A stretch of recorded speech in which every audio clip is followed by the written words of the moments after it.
Alright guys, I am really excited to share this video with you, but it is going to be a long ride, so grab a coffee, bring a lunch, hop in, and put your seatbelts on. In this video, I'm going to go over my whole process for doing a basic setup and understring fretwork. This includes understring fret leveling and understring fret profiling using a method that I call partial compound radiusing. This method facilitates bending on the high E string without choking out. If you've always wondered why the high E string chokes out on bends, and whether there's anything you can do about it that goes beyond a basic setup, this is the video for you. I also outline my most up-to-date process for doing a setup, including the tools I use, the exact specifications I shoot for, and why. So if you're looking to sharpen and streamline your setup skills, this video is also for you. I've gone out of my way to timestamp every part of this video, so if you'd rather skip around and find information about specific things that you're curious about, check the description box where all of the timestamps are listed. And, as always, post any questions in the comments section and I'll do my best to answer you. I hope you can enjoy this video in a similar way that I've enjoyed the countless hours I've spent in the workshop of my friend and mentor Steve K, watching him work on guitars and having him mentor me through working on guitars myself. I've got my own way of doing things now, and just like Steve learned from his mentor Dan starting in 1968, then taught me 37 years later, I hope that some of what I've learned over the last 20 years, which I'll demonstrate in this video, will be a guiding light for whoever's watching this. Just one other thing. The discussions Steve and I have had over the years frequently have veered way off the course of guitar. But for the sake of this video being instructional, I'm going to do my best to stay on topic. All that being said, let's get down to brass tacks. Alright, so this brand new Squier Mustang came in for a standard setup in fret leveling. So let's not waste any time at all and just jump right into it. So the first thing I'm going to do is plug this in to my strobe tuner here, and I'm going to make sure that this is tuned up to pitch.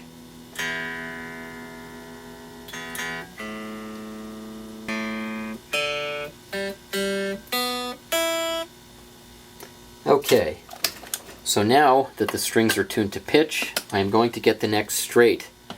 And more specifically, I'm going to get the fret tops as straight as I can get them, and I'm going to measure that with a digital neck relief gauge from G-Tech Guitars on eBay.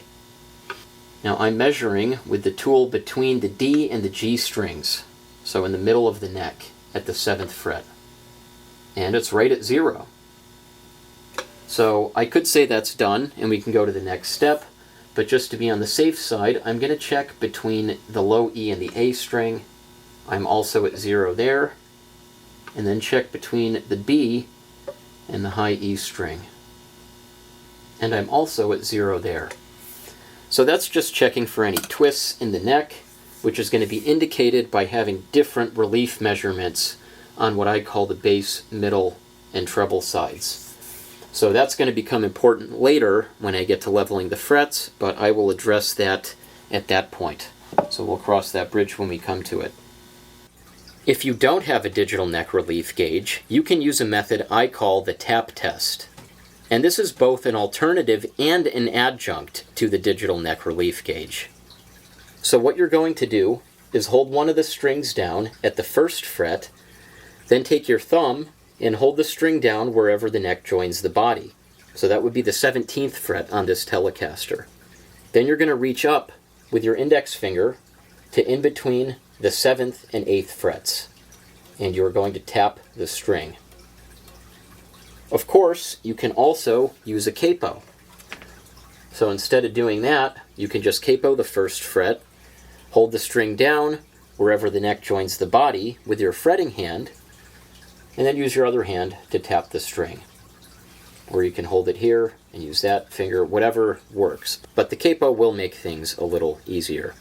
So when you tap that string between the 7th and the 8th frets, you're looking to see how much it's moving down. The greater distance it's traveling as you tap it, the more relief that you have. So effectively what you're doing is using the string as a straight edge. So 1st fret to where it joins the body, and when you tap between the 7th and 8th frets, the distance it travels is indicative of how much of a curve you have in the neck. So with the neck perfectly straight, you're not going to see the string move at all.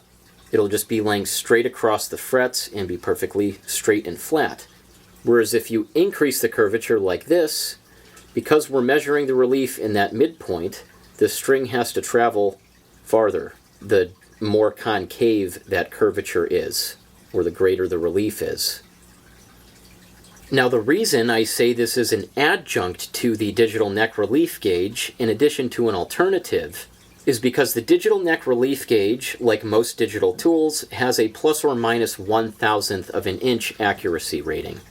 And the difference between being perfectly flat and straight like this and being in a back bow where the neck is convex is only 1/1000th of an inch. So the digital neck relief gauge could be reading out at 0, but you could be in 1/1000th of forward bow or 1/1000th of back bow. So you can cross-reference the digital neck relief gauge results with the tap test. If the gauge is reading 0, but you do the tap test, and the string is moving just a little bit, then you know you've got to tighten the truss rod just a hair more to get it straight.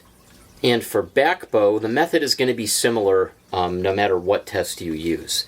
So you'll want to back off on the truss rod until you have just a sliver of relief, and then just tighten it back up just a little bit until the string stops moving, or the digital neck relief gauge measures at 0/1000ths.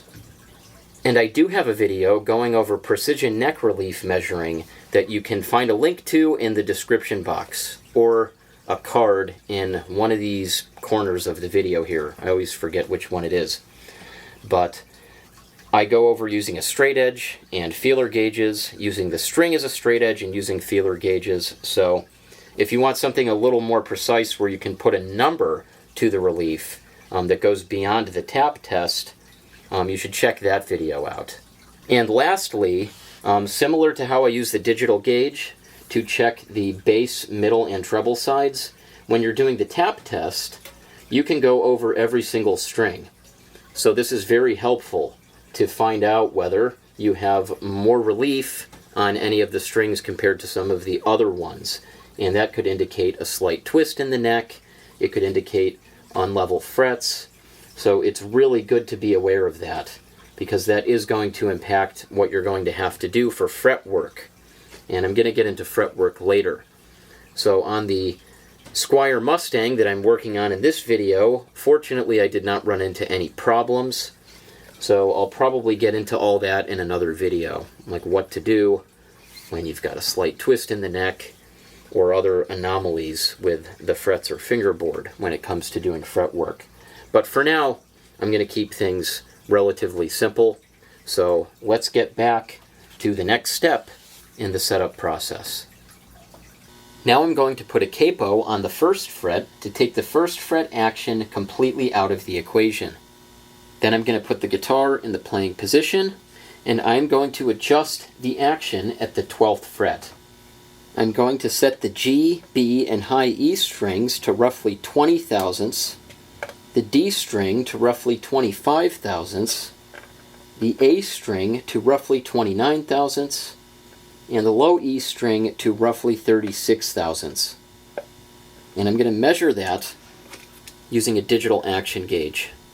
And I'm going to explain exactly why I'm doing this later, so don't freak out just yet. Now, most commonly on these import guitars, they're going to be using an M3 by 0.5 set screw for the height adjustment screws on the saddles, and those use a 1.5 millimeter Allen head.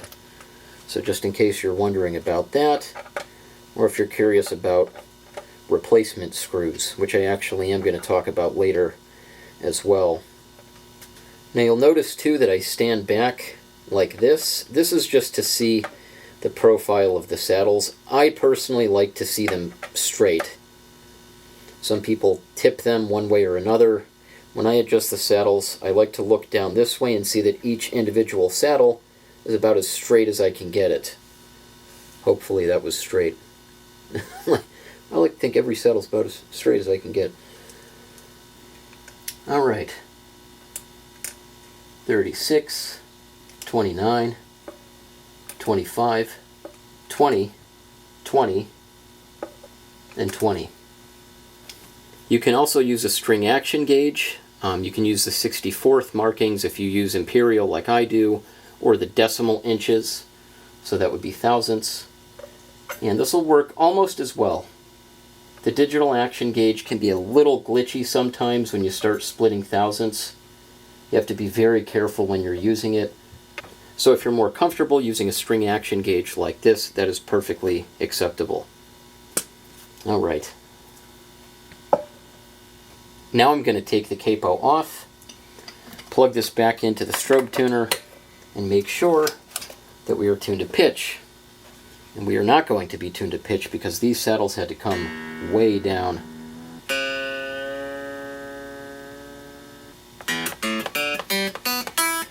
Okay, so then I'm just going to put the capo back on and double check to make sure that the action is still the same. And now I'm going to take the capo off and use the digital action gauge to check the action at the first fret. Now I do have this on a rock and roller neck rest and some yoga blocks down here. And I'm going to move that rock and roller neck rest right under that first fret area so it has plenty of support. And in thousandths of an inch, I'm getting 30, 25, 26, 28, 20, and 15. Now these should be about 18 thousandths on the wound strings and about 12 thousandths on the plain strings. So I'm going to go ahead and get what I have dubbed the nut slotting fret shield, which is just a piece of mylar film with a label on it. But I made this to slip under the strings to protect the frets while I am filing the nut slots down. So in case any errant piece of file comes down and would otherwise hit the frets as I'm filing, this will totally protect them. Because trust me, you do not want that to happen, especially after leveling the frets, because then you got to do the whole thing over again. Now I note that these strings are a 9-42, but if you're unsure, you can use digital calipers to measure the string gauges before you file the nut slots. Now I use the Stumac Diamond nut files to file the nut slots, which is a premium option for professionals, but cheaper nut files will work just as well. So I just lift the string out of the slot with my fingers. I know they make a tool where you can jack the string up and take it out. You can tune it down. That becomes a bit of a pain because then you got to tune them back up and down all the time. But I just do this by eye and by feel, and then check with the string action gauge as I go. And you can just slide the mylar film down to like the 3rd or 4th fret and it'll be totally out of the way and you can get an accurate action reading. So right now I'm at about 23 thousandths. We want to go about 5 more to 18 thousandths. Now for the low E string, you could go to 20 thousandths. On acoustics I usually go to 20, maybe 22, somewhere around there. The goal is to get the first fret action as low as you can possibly get it without the strings buzzing. So for electric guitars, I've generally found that to be about 18 thousandths on the wound and 12 thousandths on the plain. You can even go a little less on the plain strings, but that's my general rule of thumb. So here I'm at 19 and a half. I know this seems insane, but I am going to go the whole way here and just take it down to right on 18.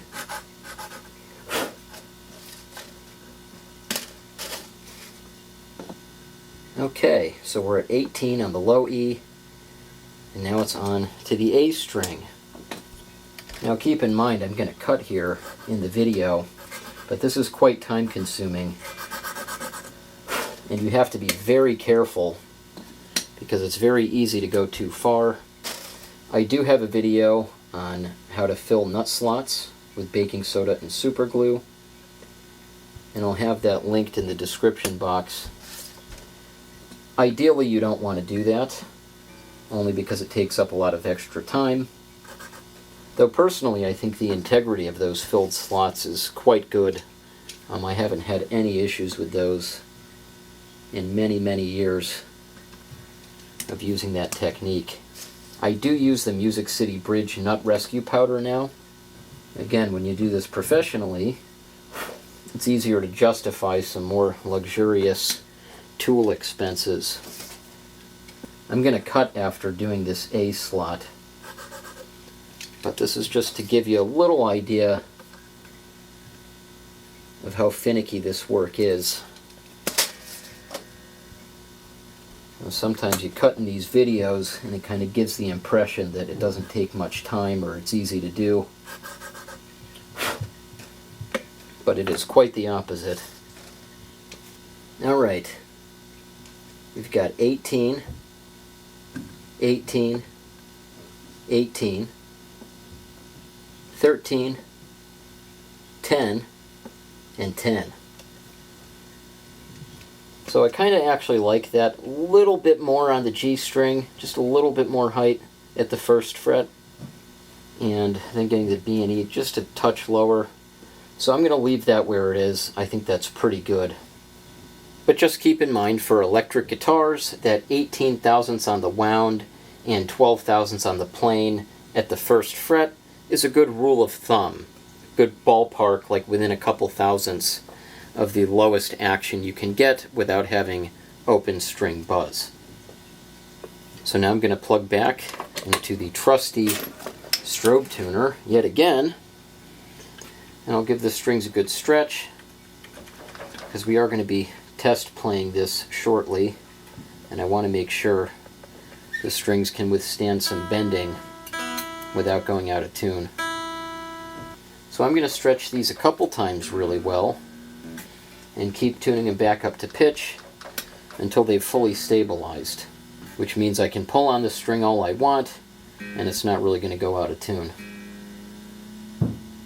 Okay, so unplug the tuner again, and now I'm going to check the action open at the 12th fret. So no capo at the first, we are measuring the action open at the 12th fret. From low E to high E, I'm getting 49, 42, 32, 28, 29, and 30. So, if you remember from before, I set it to about 20 thousandths on the G, B, and E strings, and then about 25 on the D, 29 on the A, and then about 36 on the low E. So that's pretty close, given that with my current theory, and the way I'm doing setups, is that the 12th fret action, when you have a capo on the first fret, is about 10 thousandths lower than the open 12th fret action will be when the first fret action is dialed in to about as low as you can get it without the strings buzzing. And the reason that I approach setups this way every time is about to come to light. So we have getting the fret top straight, or getting the neck straight, whatever you want to call it, and that means zero relief. Then putting a capo on the first fret and setting the action to about 20 thousandths on the G, B, and E, 25 on the D, about 29 on the A, and about 36 on the low E. Take the capo off, file the nut slots down to about 18 thousandths on the wound strings and about 12 thousandths on the plain strings, because what that results in is what I like to call the LRA, or the lowest reasonable action. So even if somebody wants it higher than this, if the fretwork is good, the guitar should be able to perform at those low setup specifications, or the lowest reasonable action. However, I will say at the LRA, it feels PDG. And that's another acronym I've coined, which stands for pretty damn good. So, in addition to being a good litmus test for quality fretwork, personally I like my setups to end up at those action specifications, and a lot of my customers do as well. Now the thing is, you're going to need fretwork most of the time to make that work.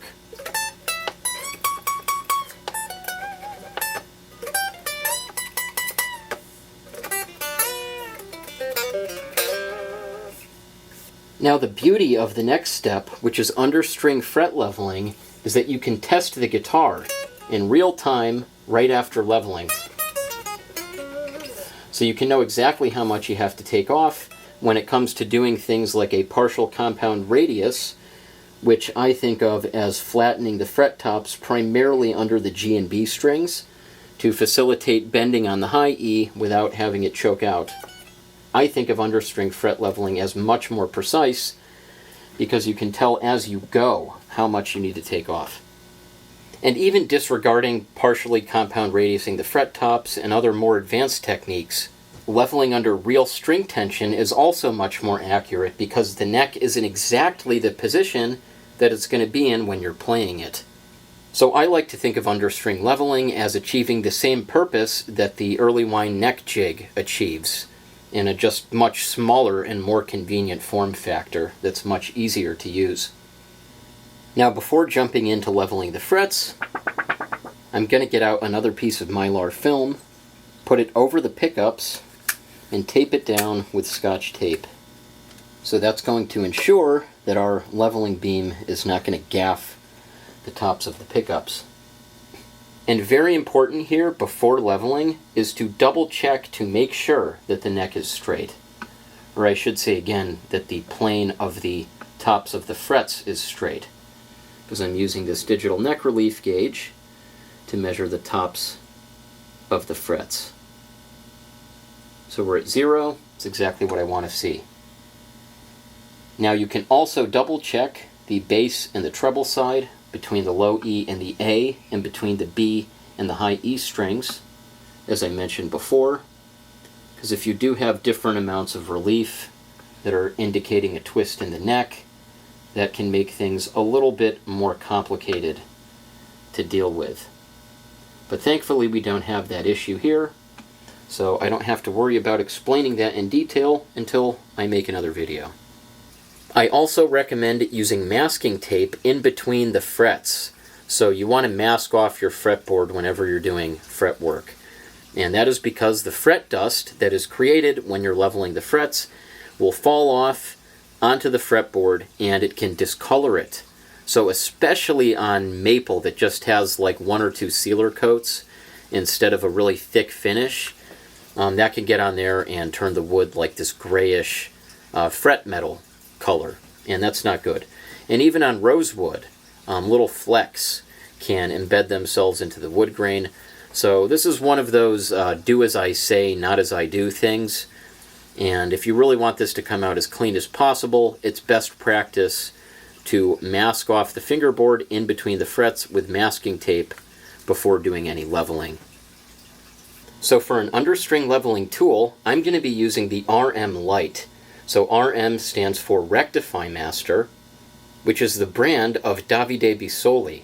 So he patented understring leveling tools back around 2010, and some people have ripped them off since then, including the StewMac fret bar, which looks like this. So very similar design, but it's very bulky, very heavy. The leveling surface is a bit thicker, so I very heavily prefer the original tool. Now there is also the Katana, but I might get into that a little bit later. This is just a straight I-beam for leveling under full string tension. So Davide also invented the magic string jack, which jacks up 2 strings at a time. So you slide the jack under. In this case I'm going under the low E and A strings first.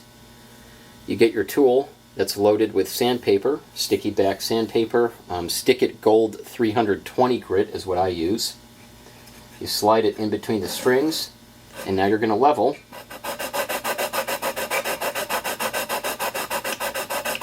And you're going to level until you can see that all of the fret tops have just been contacted.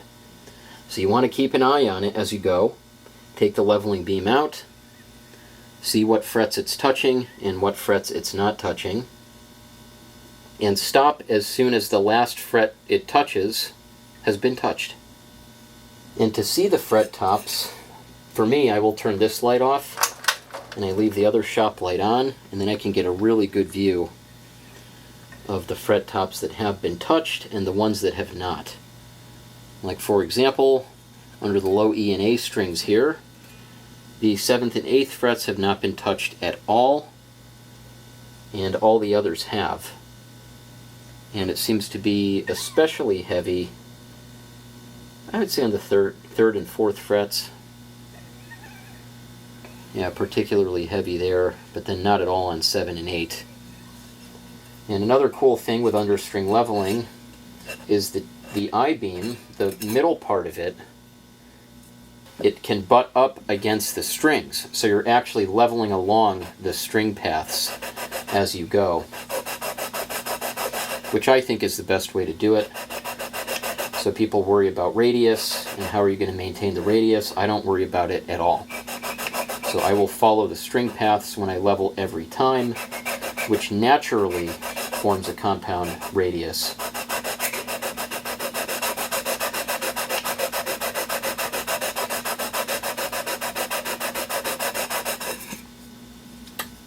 And then we can take a shop vac like this, suck up all that fret dust, take the magic string jack out. Now, in addition to just looking at the frets, we can also play them. So we can hear, again, in real time, what we're up against.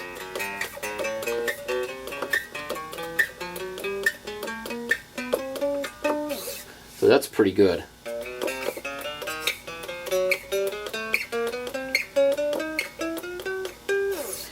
Now, on the high E string, just as a demonstration,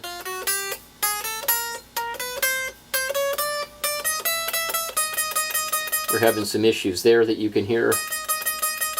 So the fret leveling is going to take care of that.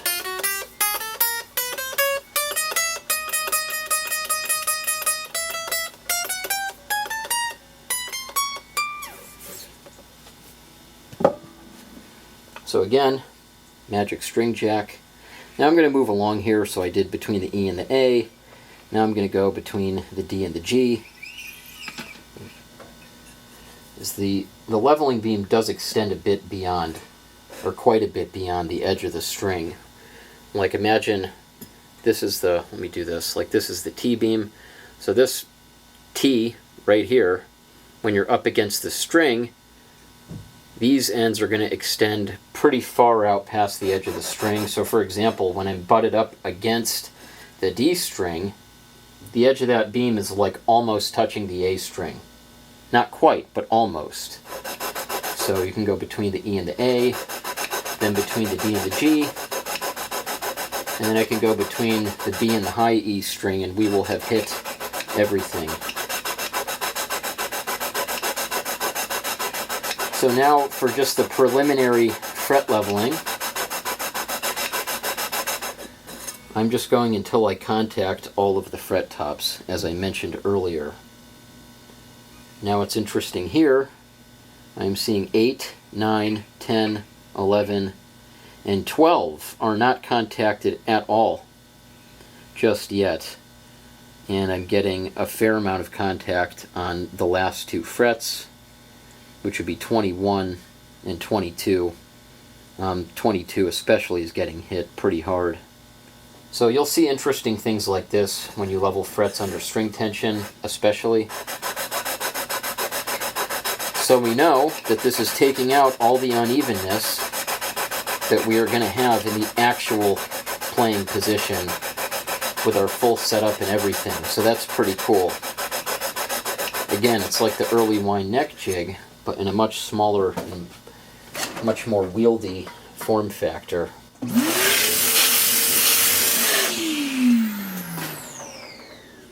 Okay, we're getting there, but we still got a ways to go.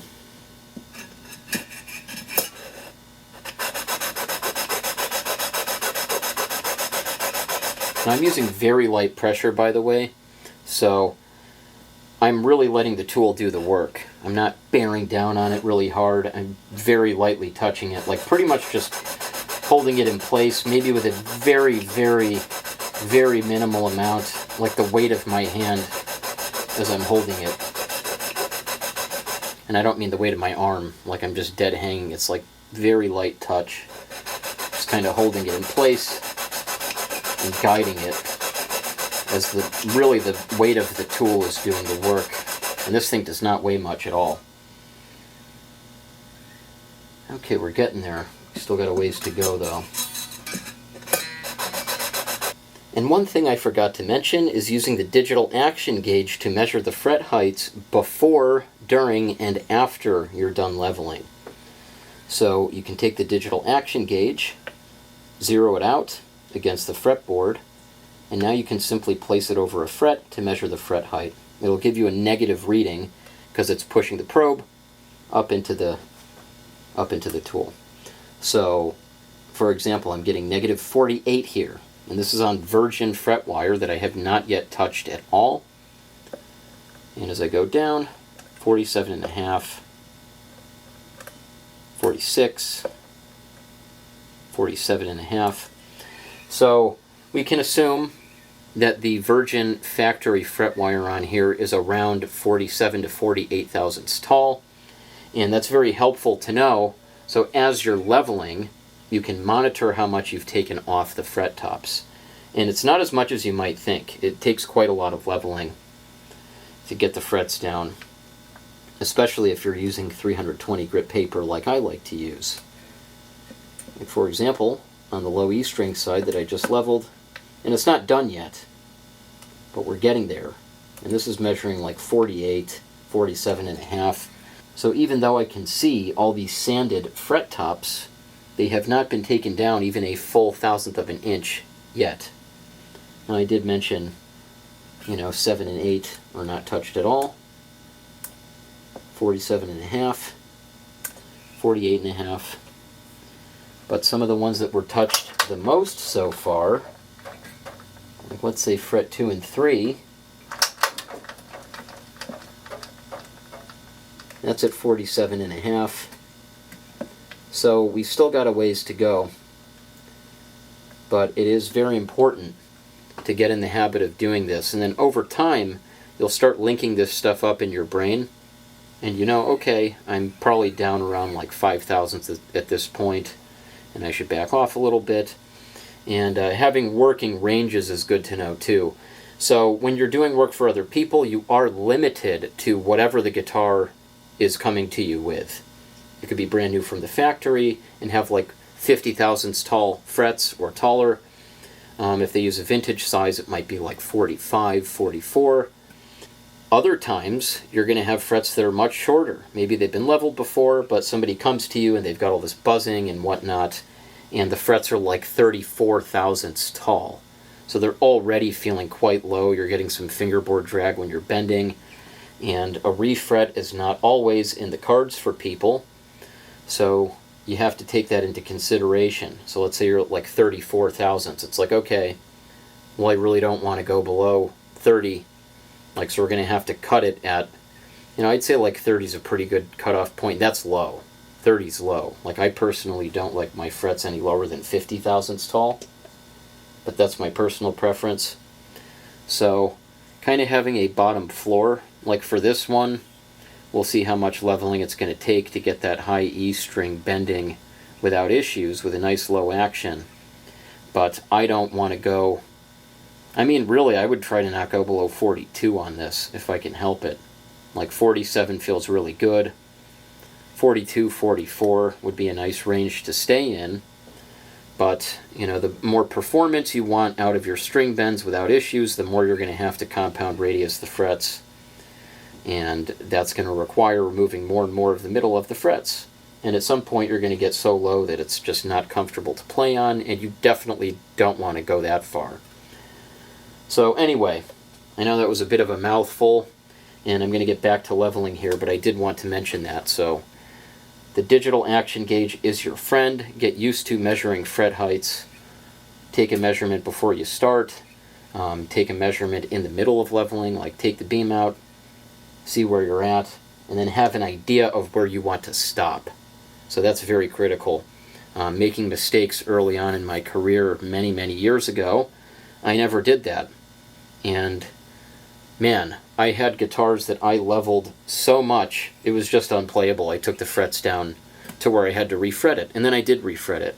And I know on one guitar, I think I refretted it, and then I did it again, like I didn't know what I was doing, and I took the frets down so much that I had to pull the frets out again, and then refret it again, and I think that time I finally got it. Funnily enough, though, I didn't start using digital gauges until many years after that. So, yeah, this tool is really your friend. So, just as I measured the action and the relief digitally, you measure the fret heights digitally, and you will know exactly how much you're removing and how much room you have left.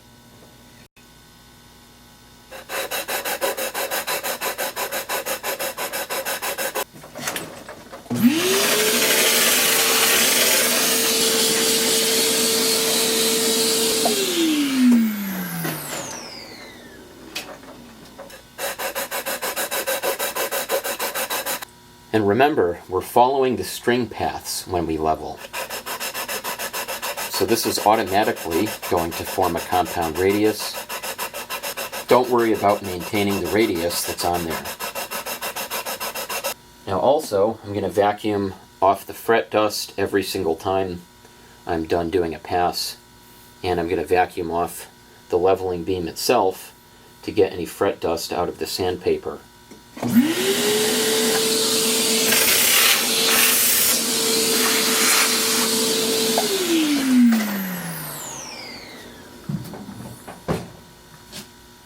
I also periodically use one of these rubber blocks to clean off the sandpaper. And one of the reasons you want to vacuum off every time, and then also use a brush if you have to. So you might brush in any dust that's being a little stubborn. Because I did not tape up the fretboard, if you didn't notice. And if you work any of that dust into the maple, it can stain it. But you shouldn't have any issues as long as you keep everything vacuumed off.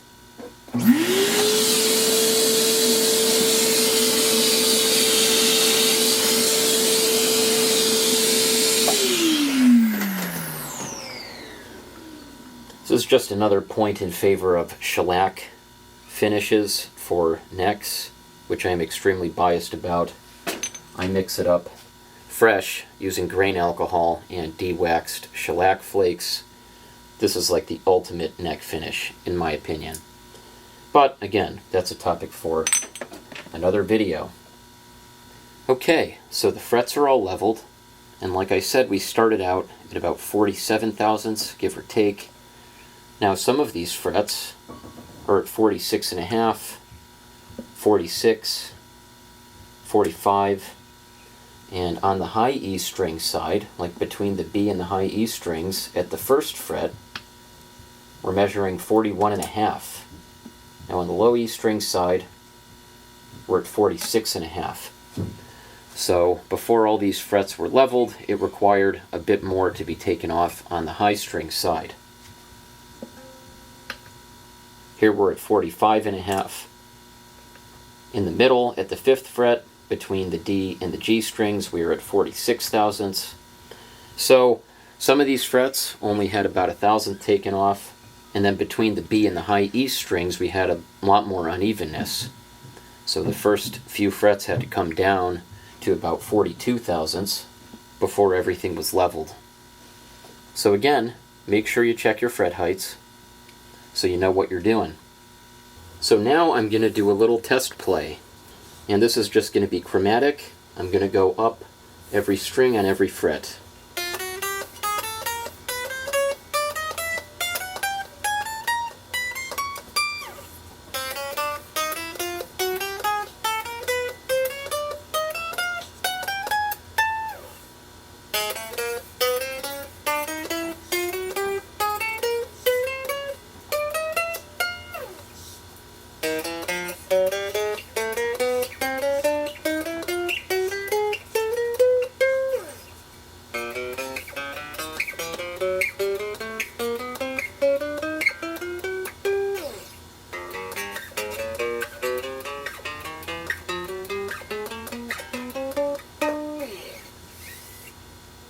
And now I'm going to test out some string bends.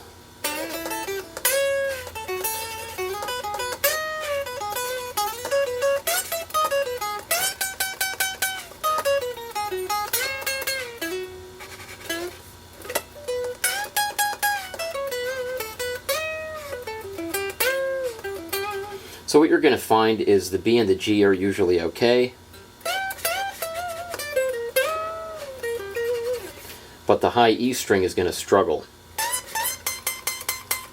And that is because the high E string is sitting at the lowest point of the radius. So if you think of a radius fingerboard like this, your high E string saddle is set so it's a nice comfortable action at the lowest point. So that saddle is fixed in place. So as you bend that high E string towards the peak of the fret where it's higher, your action is effectively getting lower as you bend this string. Now the reason is because as the string rides along the fret, what happens as you go up the radius? The fret effectively gets taller. And what is action? Action is the distance between the bottom of the string and the top of the fret. Therefore, as you bend the string, your saddle is staying in a fixed position and the fret is effectively getting taller, so your action is basically getting lower as you bend. And that's where you get that choking out. Now it's important to take note of where you're having issues with that high E string choking out on bends. So I'm going to start at the 3rd fret.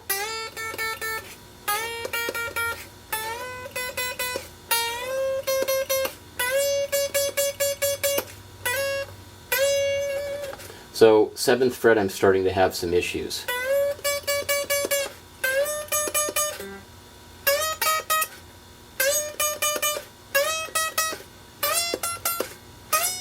And then I'm getting a lot more issues at the 11th fret. So this is going to continue all the way to the end until we get to the last fret, where obviously we have nothing in front to cause any buzzing. So what I'm going to do to address this is what I call a partial compound radius. And that means I'm going to leave the fret tops directly under the high E string alone, so I'm not going to level those anymore at all, but I am going to flatten the fret tops under the G and B strings. So imagine this is your fret top. So you have the low E string here and the high E string here. Now remember how I mentioned the high E string is here and the saddle's in a fixed position. And as you bend that high E string closer to where the G string is, so the peak of the fret, like over here, the fret has effectively gotten taller and your action has gotten lower. So if I level directly under the high E string, I'm going to have to lower that string even more to get it to the same action as I had previously. So we don't want to do that. It's the problem area is within here. So as you bend the string, you bend a little bit, now it's choking out, like here, and it's choking out here. So what we want to do is partial compound radius the frets, which means we are going to flatten the frets, like let's say from about here, just a little bit, maybe right up past that peak point. So something like that. So our new fret top profile, I know it looks a little funny, but it's going to be flattened over here, so it's going to be lower on this side.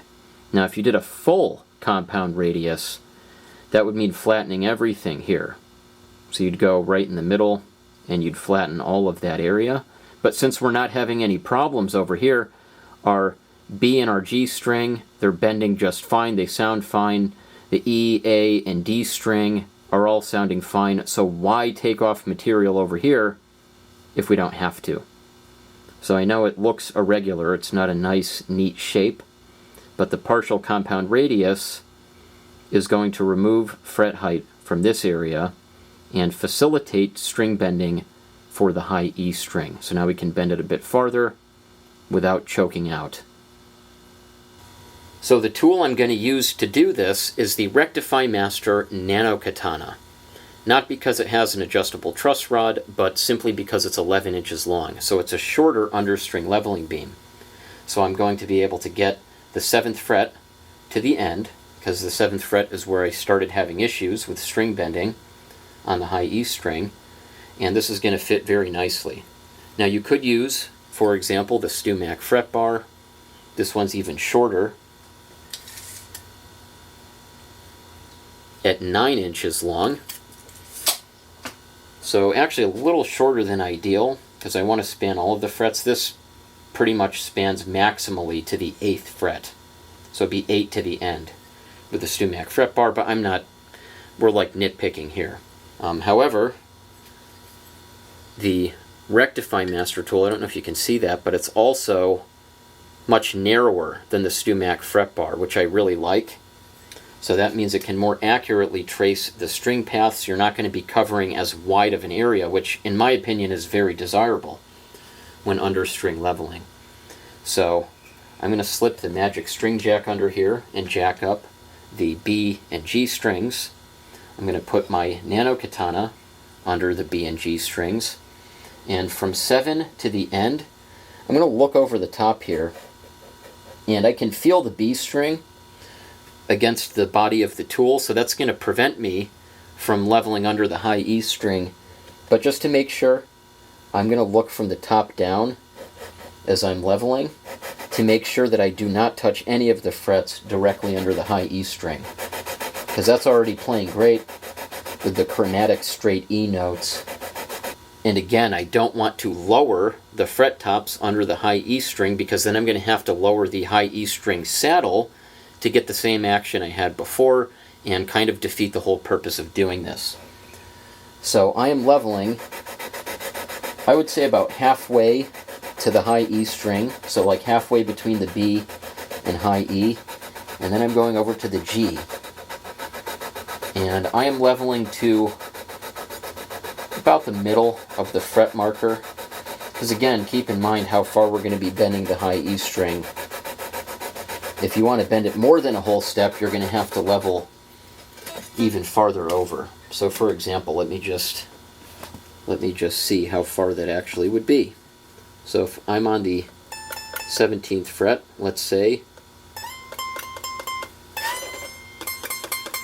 and I want to bend that far, I am right around the middle, almost to the middle of that fret marker dot on the 17th fret. And if I want to go even farther, let's say,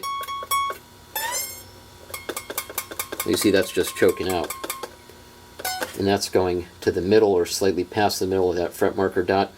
So, again, how far over you want to go is going to be dictated by how far you want to bend the string without having issues. And keeping in mind the curvier radius you're starting out with, you're going to have to take off more fret material. So again, don't forget your digital action gauge. So as you're doing this partial compound radius, you know where the fret heights begin. So you go right between the B and the G string, like I'm at 47 thousandths right now, for example. And as you're taking the frets down, you want to monitor them so you don't go too crazy. And I can use the strings as a guide. So again, the B string and the G string will kind of act like stops against the middle of the tool. They give you tactile feedback to where the leveling beam is.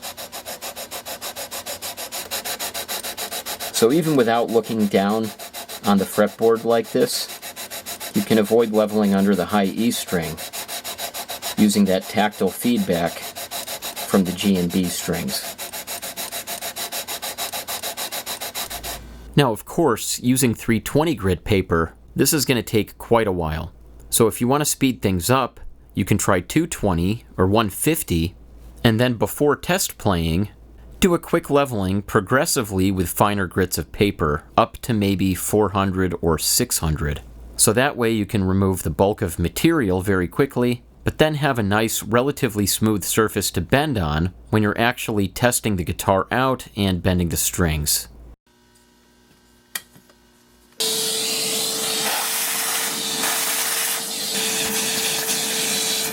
The 8-inch StewMac fret bar will also work.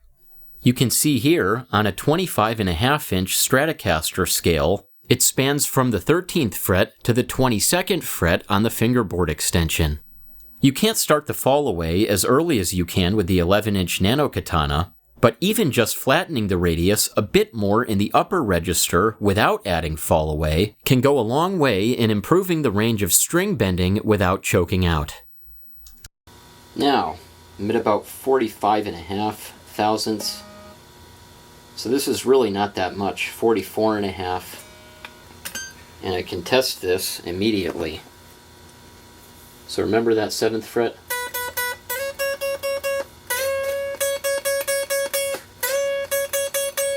Still a little pinchy, but it's better.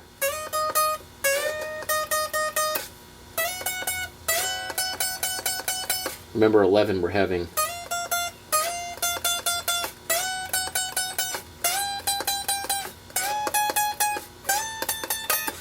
So, it's already getting better, and we've only taken off maybe a couple thousandths tops. Like, let's see, around the end here. At 45.5, what were we at before? Like 46.5, 47, maybe 47.5. We got 44, 43.5. So you want to monitor all of the fret heights. And this can also indicate if you're being a little heavy-handed at one end or not. Like this is at 42, right at the end. Like we're at 43, second to last fret, and then 43.5. So you do want to monitor the amount of pressure you're using, make sure you're not pushing too hard anywhere. But again, using that digital gauge is going to tell you everything you need to know. So I'm like, okay, I got to back off a little bit at the end there and focus a little more up top here, pressure-wise. Make sure I'm not accidentally bearing down with my palm a little bit too much there. But the bending is already better, as you can hear. I've taken off very little. So I know that shape that I showed before seemed fairly extreme, like some very irregular geometric shape, but in reality, I mean, we're talking about a few thousandths of an inch. So it is nowhere near as dramatic as it might seem at first glance.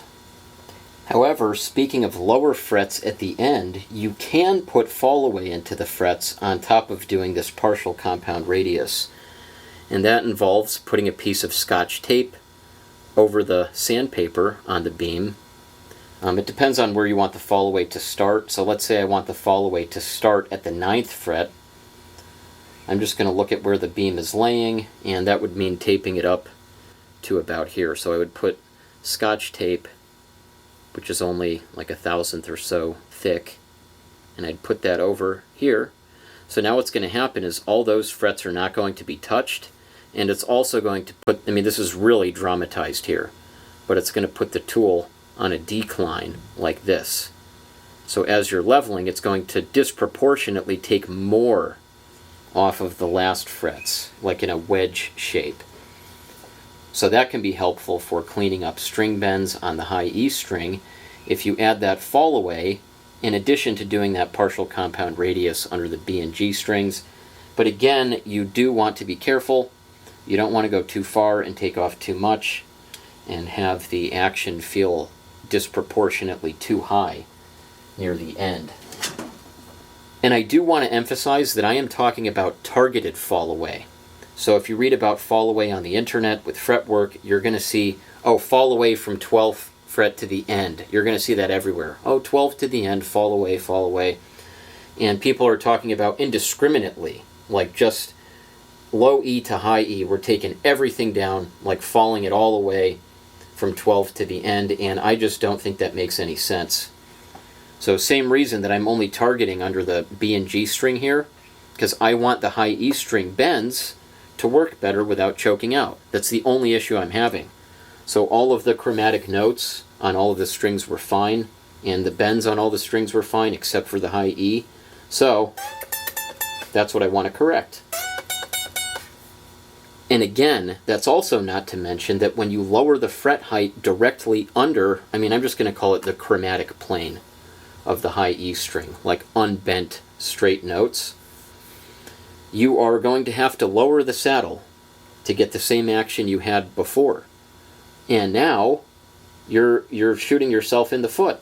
It's like you're trying to lower these fret heights and compound that radius so the high E string is going to be able to bend more cleanly. But as soon as you lower the fret tops directly under that chromatic plane of the high E string, again, now you've got to bring the high E string saddle down, and you're just going to end up with this bump in the rug scenario where you're leveling and leveling and leveling and leveling until there's almost nothing left, and the choking out on the string bends isn't getting any better. And I have been there before. When I was first learning how to do fretwork, I royally screwed up a number of jobs to the point where I had to refret the guitar, and then I think one time I even did it again. Like I leveled the frets down after I refretted it, and I got them so low that it was unplayable, and I had to pull them again and refret it again. So definitely don't want to end up in a situation like that. And the way you avoid it is by understanding exactly what you're doing when it comes to leveling the frets. And I would actually call this profiling the frets. So leveling the frets is simply getting all of the frets level. So very simple. You take a full-length beam like I showed you before, level, level, level, until you just see the, like let's say the lowest fret, you just touch it. Now everything has been touched. All the fret tops have been touched. You're done leveling. This is profiling. So now we are going far beyond fret leveling, and we're actually profiling the frets. So again, making a partial compound radius to help the bends on the high E string work without choking out. Now, I did switch to 220 grit instead of 320 because this was taking kind of a long time. So I wanted to go a little faster. And this really helped to move things along.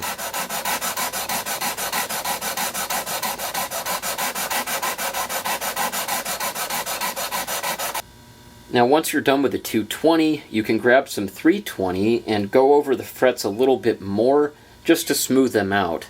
So when you're test playing it, the strings aren't getting scraped up like crazy and running into all that grit on the top of the frets. Okay, so after a little more partial compound radiusing, let's test it out.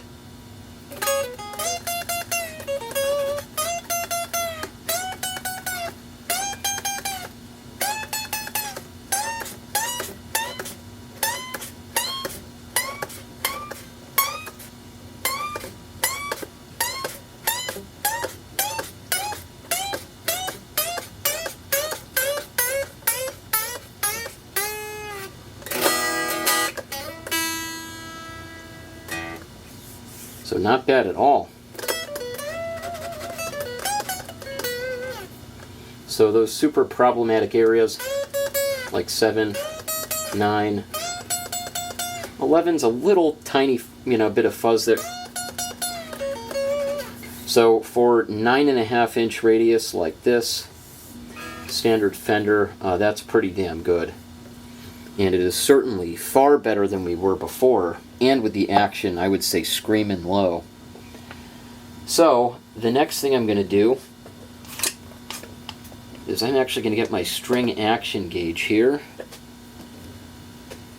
And since we took so much out under the B and G strings, I'm just going to check here, because we want these right at about 30 thousandths, so they are a little high. I'm going to bring these back down. Now we want to get these to the same action as that high E string. And I'm just going to plug this back in to the strobe tuner. Make sure these are okay. So now we're all tuned up, and if I really want to be persnickety, I can very carefully, in the playing position, measure the action open at the 12th fret with my digital action gauge to see exactly where we are. Right, and actually the B can come down. So yeah, the string action gauge will get you close, but the digital action gauge is like super precise. There we go.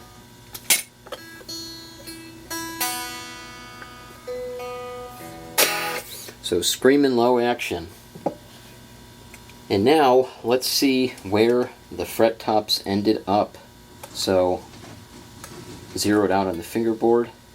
So the high E side we did not touch after doing the main leveling, so that's at like 47.5 thousandths. 47.5, 48. And now between the G and the B strings, we are right around 42 thousandths. And if I did get a little heavy-handed at the end, maybe. I didn't deliberately do any Fallaway, so I'm not sure exactly how this happened, but we got 42, and now at the 19th fret we have 41, 20th we have 40, 21st 39, and then the 22nd fret we're at 38.5. So just a slight decline there on those last few frets, which is perfectly fine, even desirable. So, with a starting fret height of around 47 or 48, and then a partial compound radius down to about 42, and then tapering off to that like 38 right at the end, I do not want to go any lower than that. So it feels great, it feels very comfortable. The frets have plenty of height, so bending still feels great. Yeah, if you get the frets a little too low, you start dragging on the fingerboard. And I would say, for me personally, like the sub 40 thousandths range, I really start noticing some fingerboard drag. I prefer my frets to be 50 thousandths high, so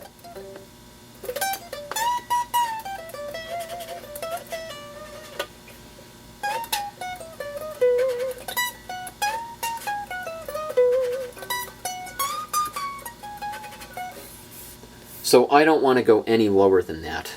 So keep in mind, if you're starting with frets that are much shorter, you're going to have to make a judgment call of whether you want to deal with fingerboard drag. Like let's say it comes in and the frets are like 40 thousandths, and you've got to take the middle down, let's say, I don't know, 33 thousandths, it winds up 33, 35 thousandths or somewhere around there, and you're dragging a little bit on the board.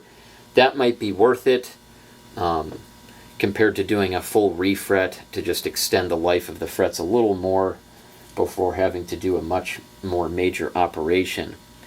But on this guitar we had plenty of fret height to deal with, and going from, let's say 48, we'll round up a little, just say 48 down to 42, 43, so 5 or 6 thousandths is all it took for a partial compound radius to get that high E string playing a lot better with bends without choking out. So man, 5 to 6 thousandths, it's a lot more than you would think. Like if you look at these frets, if you ever get into leveling frets yourself, you will see that taking them down 5 or 6 thousandths, it looks like you took off a lot more than that, because 5 or 6 thousandths doesn't sound like a lot, but in the world of frets, that's pretty substantial. So anyway, I'm finally really happy with how this is playing. Sounds great, plays great, so now we are ready to recrown and polish the frets. My preferred tool for this is the Summit triangular file with a metal fretboard guard. The Summit file comes in two versions, one for stainless steel frets and one for nickel frets. For years, I've exclusively used the stainless steel fret version for both stainless and nickel frets with no issues.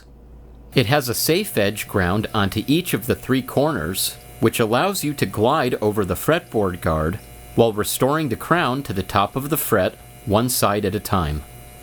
I've tried a wide variety of fret crowning tools, but to me, this is the best. It works even on very low frets, unlike concave diamond recrowning files, and with enough practice, you can get the fret recrowned faster and more accurately than with any of the other files. at least in my experience. I almost exclusively use push strokes, as with this kind of file, it only cuts on the push stroke.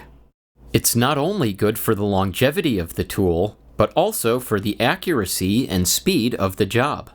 I've found locking in the angle I want and confidently pushing the file forward, one stroke at a time, gets me more accurate and faster results than rapidly moving the file back and forth along the fret.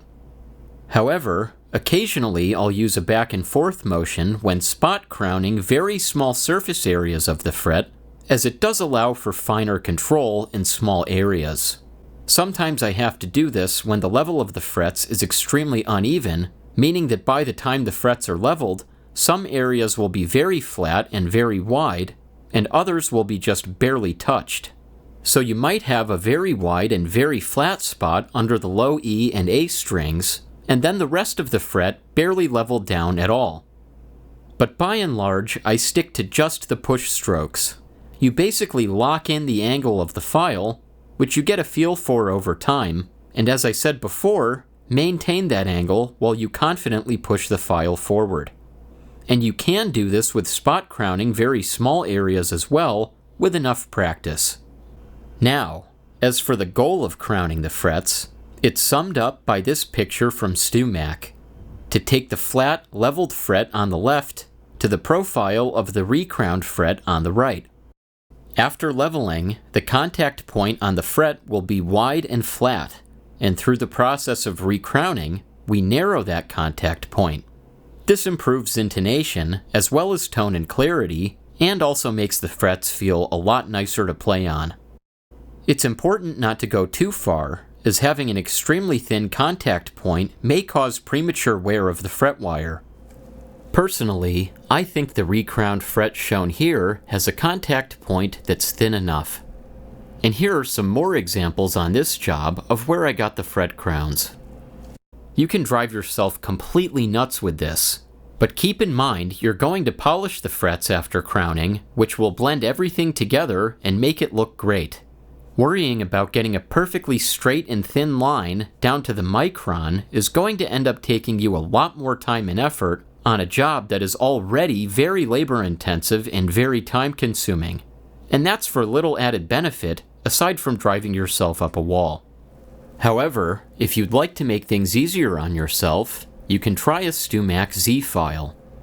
I own both the centered and safe edge Z files, and my only gripe is they seem to take forever. But if you're worried about getting a straight, thin line, you can get the bulk of the work done with a 3-corner file, then switch to a Z file to thin and straighten the crown without any risk of filing too far.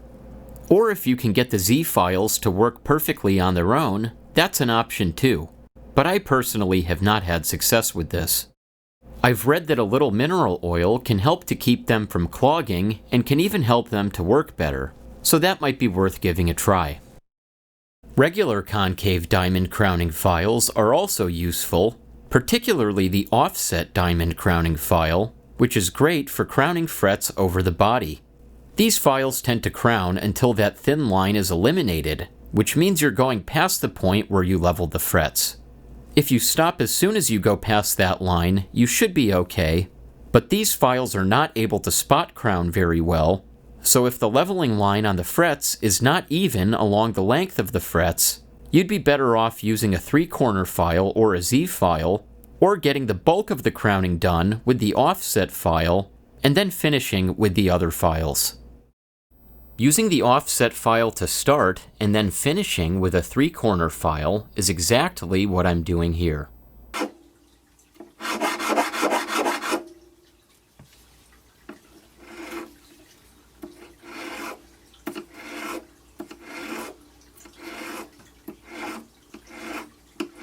If the frets are tall enough to allow for the use of the diamond offset file, it can really speed things up to start with that, establish the start of a crown, and then finish with a 3-corner file to get a precise, thin crown. For beveling the fret ends, my tool of choice is the Summit Tools 8067 double-angled fret beveler. Personally, I remove the handle, And instead of putting the supplied Teflon tape over the frets, I just double stick taped some Mylar film strips to the bottom of the tool itself, on either side of the file.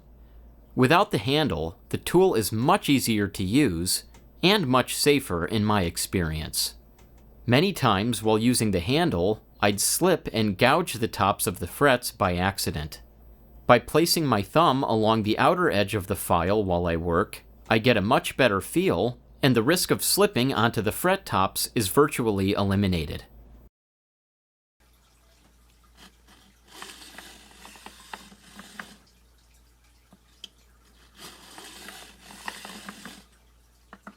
I only use push strokes, as the file only cuts on the push stroke. If you're using the 35-degree beveled side, when you're on the left side of the neck, the 90-degree marking will be at the top of the tool. You push toward that marking for the file to cut. To do the other side of the neck, simply flip it around so it's facing the other way.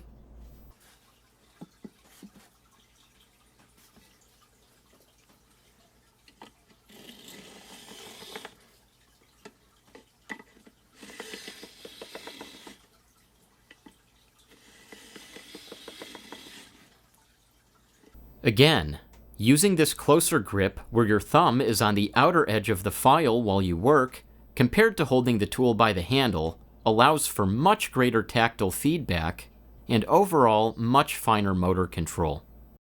Just like the Summit Tools 3-corner file, it's available with files for both nickel and stainless frets. You swap them out by loosening the set screws, so you only need one beveler, even if you want to go between both file types. Now to dress the fret ends. Dressing the fret ends means taking them from something like this, to something like this, to something like this.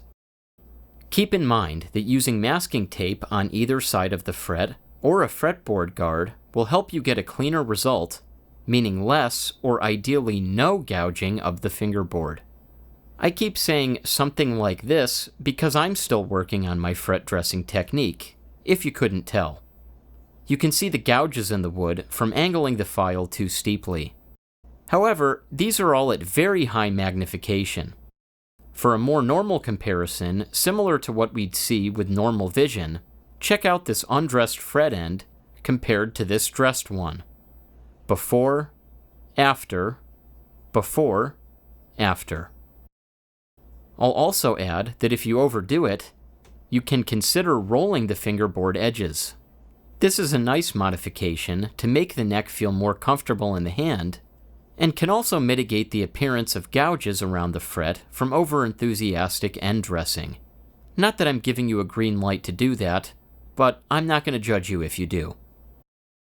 Anyway, the two files I've come to like the most for fret end dressing are the Fret Guru for nickel frets and the Music Nomad E file for stainless steel frets, though I have used the Fret Guru on stainless frets as well. The Diamond E file just seems better for removing the bulk of material from stainless frets, which are very hard, and might cause premature wear of the Fret Guru. The basic motion looks like this. The goal is pretty self-explanatory: to round the edges of the fret. If you want to avoid gouging the wood, don't angle the file downward until you're riding exclusively along the fret. I prefer to use my non-dominant hand for dressing the other side of the fret, though many people use the same hand for both sides. I just find it more comfortable, with better control, to simply use my other hand.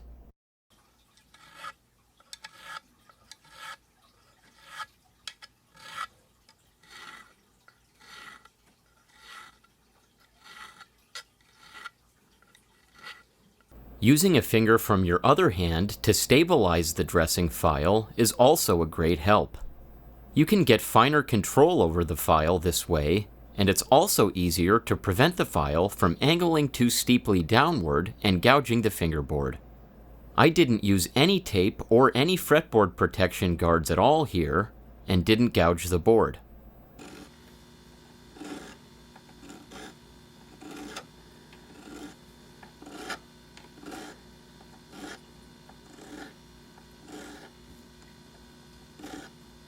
And of course, you can also simply flip the guitar around if you prefer to use only one hand for dressing both sides of the frets.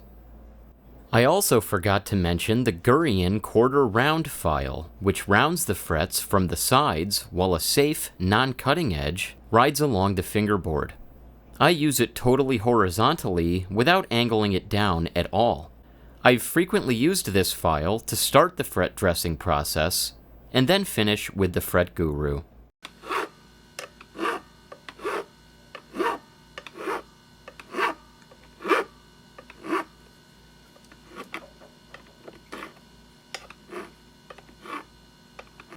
This is an old Simmons New Cut concave file that my friend and mentor Steve K gave me many years ago.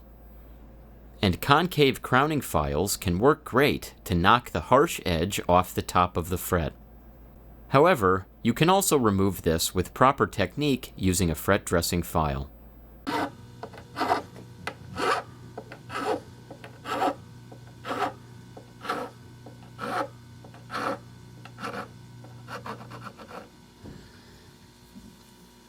As a special, never-before-seen surprise, I asked Steve if I could share this clip that I recorded at his shop just last year, and he agreed. I did a refret that came out great, aside from the fret edges, which I just couldn't seem to burnish perfectly. I wanted his advice and guidance on what to do. Hopefully you find it as helpful as I did, and also enjoy this glimpse into the same shop and mentor that got me started working on guitars over 20 years ago.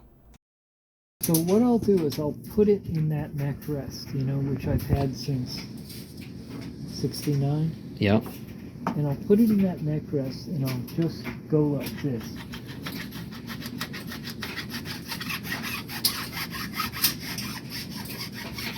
That's what I do on that fret, because that fret is really important. I'll actually do that. Okay. That one's looking better now. It is. I'm still about 90 degrees. I'm not trying to, well, there is some of the tang that's, but I'm trying to stay more on the beat of the fret. Right. And I'm kind of holding the file like that, just Okay, so I'm more on the beat of the fret than really cutting into the fingerboard.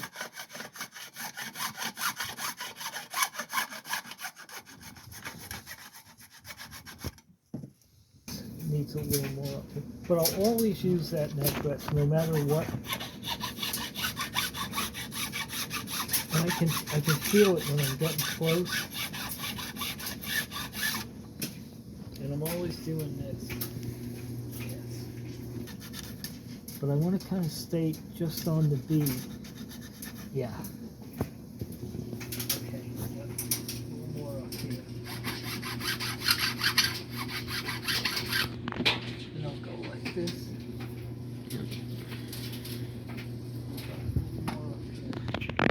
I'm going to be kind of flat up here. But I always blind down to see how I'm doing. Okay, now feel that side. So I mainly use these two files. These are pillar files, Usually do is just, I'll look at how, I'll look at what the side profile of the bead looks like, and then I'll do this. See how tough that was to get it started. Okay, so now wow, these are big frets. Now I'll take this one, which is a little less aggressive, and see, I'll kind of go over it. You want to make that fret end like a ball, Yeah.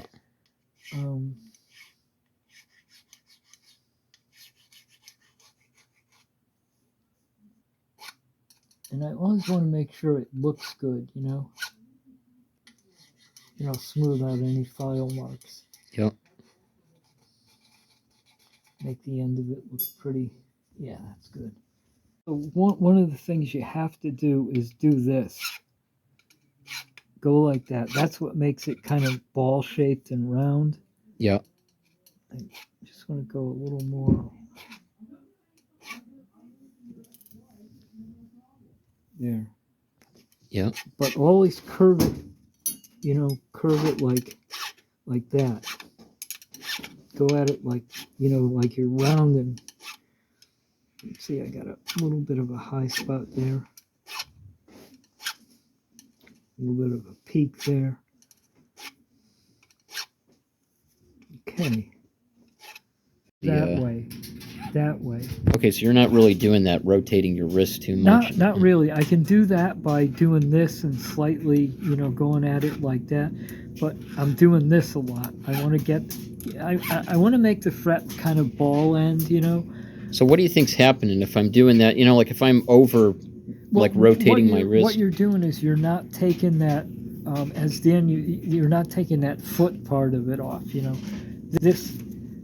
Oh, okay. So what if I'm? Yeah, because when you're running your hand up and down the fingerboard, you're not so much feeling. You are feeling that part, but you want to get that eliminate. Even that one's extended out a little more than I like, and I don't like doing anything that makes the fret. I could feel that one sticking out a little bit. Yeah. So feel is everything, But you, so I almost never do that. I never go that way. Oh, you don't? Oh, no, I kind of do like that. But just to knock off that, I use this one, which is a little more aggressive. The thinner one is? Yeah. And but the same motion, or? Yes, yeah. And on those, a lot of times when I have like 3 or 4 or 5 to do in one day, I'll just go down and I think that Indio I did that. I'll just go down and kind of do that. Just to knock that corner off. Yeah. Right, and you're not even really angling it down, because you don't want to dig into the fingerboard. Right. And it's you got to get it at just the right. You just want to take that part off because that's hard to.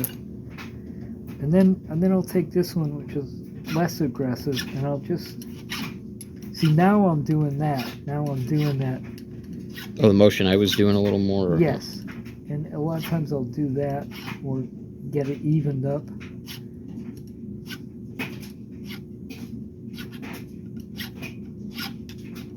Yeah, okay. That's one I'm definitely missing, I think, is going right from the top, like when you're doing that straight on. Right. And down. I just feel that fret now. Which one was it again? Oh, yeah. Oh, yeah. As opposed to either one of these. Yep. But I've still knocked off just the corners. It holds it better. So you always do them this way? I do. And then as I get up here, once I get up to maybe around the 12th fret, then I'll put it down like that, just so I can see where the light glints off the frets, and I can see exactly what the contour looks like. And then I always go back and I hold it like that and start with this fret and then just work so when you down. flip it around, you start with the end on that side and the first fret on the other. But I always have it like that so I can see the light hitting the fret, but I'll start like up here, and I have to be fairly close to it, just to make sure I'm getting the right. Yeah. All right. So after that lesson from Steve, we're ready to get back to the Squire Mustang. I'll polish the frets and then put it through the string bending test to show you how well my partial compound radiusing technique worked out. I know we're already almost an hour and a half into this video, but I promise you, it's gonna be worth it. For polishing the frets, I keep the fretboard guard over the fret and use a piece of 320 grit stick-it sandpaper. I wear a glove and stick the sandpaper to my index finger, then sand the fret back and forth along the sides. I focus on putting pressure on the sides rather than downward pressure on the top. As I work both sides of the fret, the top will get sanded sufficiently. What we don't want to do is bear down on the top and ruin the level of our fret. Then I use fret erasers, starting with 400 grit and working up to 8000 grit. Go back and forth along the length of the fret. I usually do it all at once, with the fret eraser contacting the entirety of the fret, but you can also use it on only one side at a time. And recently, I had a commenter mention that he's gone to using Eagle Abrasive's Super Acelex sanding sheets and is getting the best results he's ever gotten. He also mentions the final grit he uses for leveling the frets to be 800 grit, and after using the Eagle Abrasive's 600 to 2000 grit, using polish on the frets. He didn't mention what polish, but in the past, I've personally used Blue Magic metal polish with great results.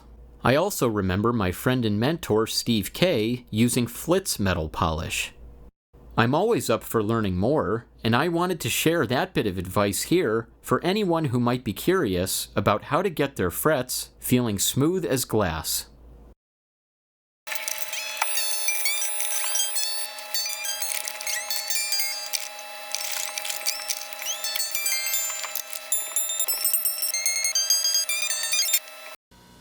Alright, so the crowning and polishing is done, and now I'm going to double check the setup.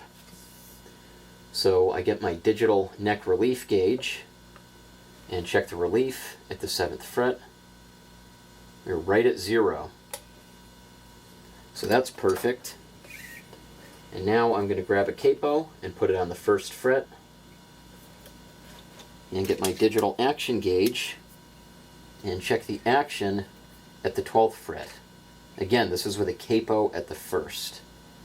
So I'm about 42 thousandths on the low E string. That could come down just a touch. 36 on the A, 30 on the D, 21 on the G, 21 on the B, and 21 on the high E. So I'm just going to bring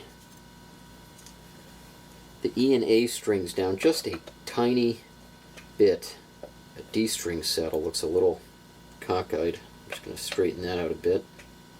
Yeah, because I want to get that down, 36. I mean, we're going for really low action to give this a good test play here. Okay. And I got the A string to about 30 thousandths. That E can come down just a little more. Alright, so I've got the action readjusted a little bit. So G, B, and E are the same at 21 thousandths at the 12th fret. And I have the low E at about 36, the A at about 29, and the D at about 25 thousandths. And again, that's with a capo at the 1st fret, which I am about to take off. And now I'm going to check the 1st fret action. So let's see what we've got here. 23 thousandths on the low E, 21 on the A, 23 on the D, 16 on the G, 16 on the B, and 17 on the high E. So because of the fret height that we took down while leveling, clearly the 1st fret action has gotten a bit higher because we lowered that fret height quite a bit. So I'm going to get my nut files out and correct those back to about where they were before. So I've got my nut slotting fret shield, and we are going to get to work. So I'm going to start with the high E string, and then I'll work my way down from there.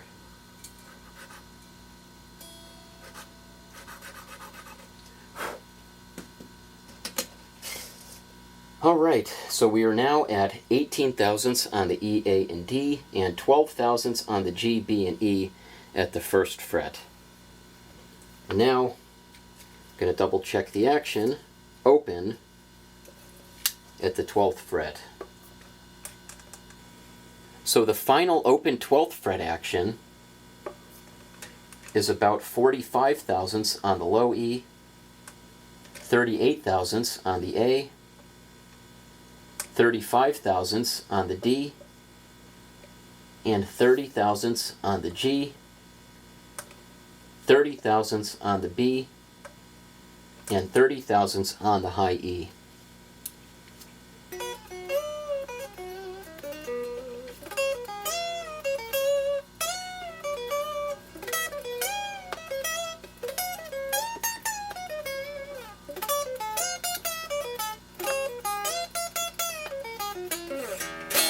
I'm kind of curious to test this out at this screaming low action.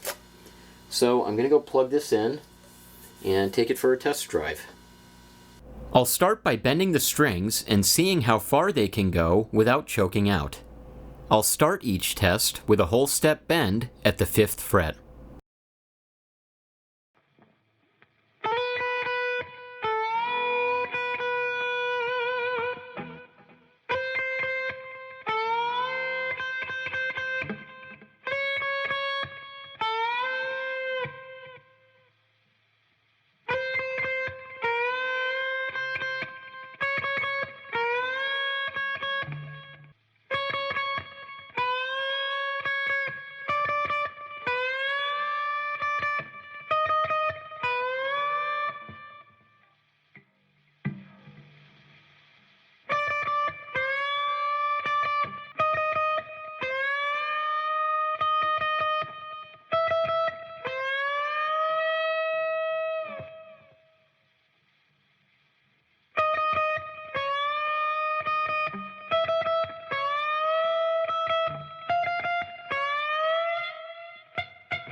Now, I might organize this a bit better in the future, but for now, here's a spreadsheet showing the setup specifications and how far I was able to bend the strings without issues.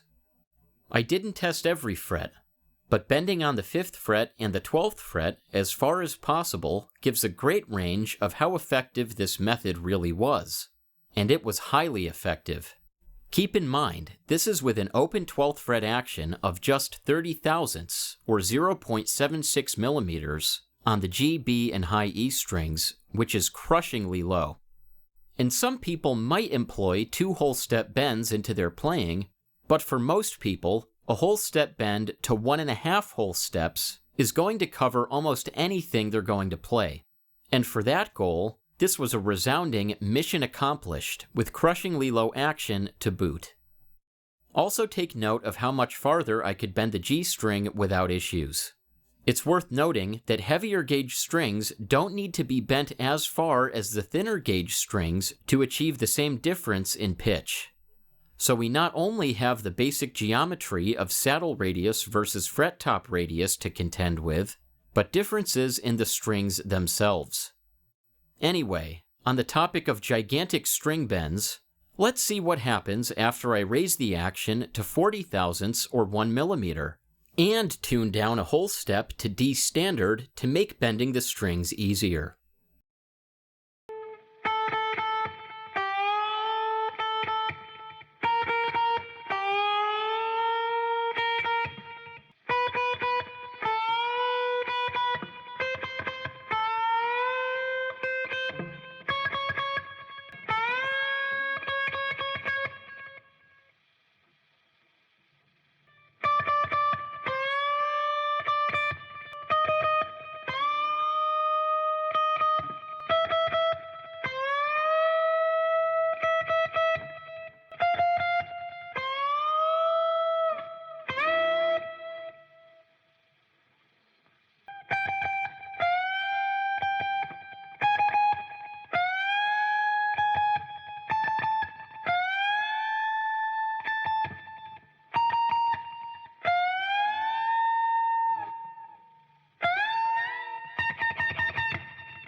Alright, as you can see, at 40 thousandths, or 1 millimeter open at the 12th fret, with 0 relief and a first fret action of 12 thousandths, or 0.3 millimeters, we can bend crazy far without issues. I'll also add that this is with the strings tuned down to D standard, and strings tuned lower need to be bent farther than strings tuned higher to achieve the same change in pitch. And I'll also add that this is a Squier Mustang with a scale length of 24 inches. Guitars with shorter scale lengths have less string tension, and the strings need to be bent farther to achieve the same change in pitch compared to guitars with longer scale lengths. So, these crushingly low specs are for a guitar that has to have its strings bent farther on average to achieve the same change in pitch, which compromises string bending.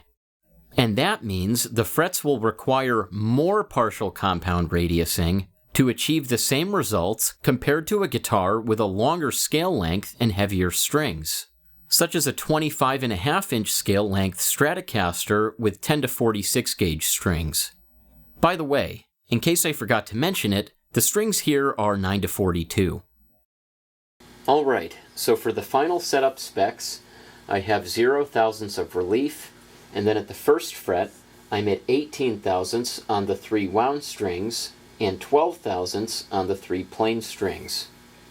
And then open at the 12th fret, I set it to 50 thousandths on the low E string, 44 thousandths on the A string, 37 thousandths on the D string, and about 33 thousandths on the G, B, and high E strings. Now you could go down to 30 thousandths on the G, B, and E, or about 0.76 millimeters, which is usually where I keep my guitars. And action that low is absolutely awesome for legato playing. So I felt like my fingers were flying on this thing, especially with the 24-inch scale. So just take a watch and a listen to a few of these clips of some legato playing, which I could not do with the action any higher. This is pretty cool stuff.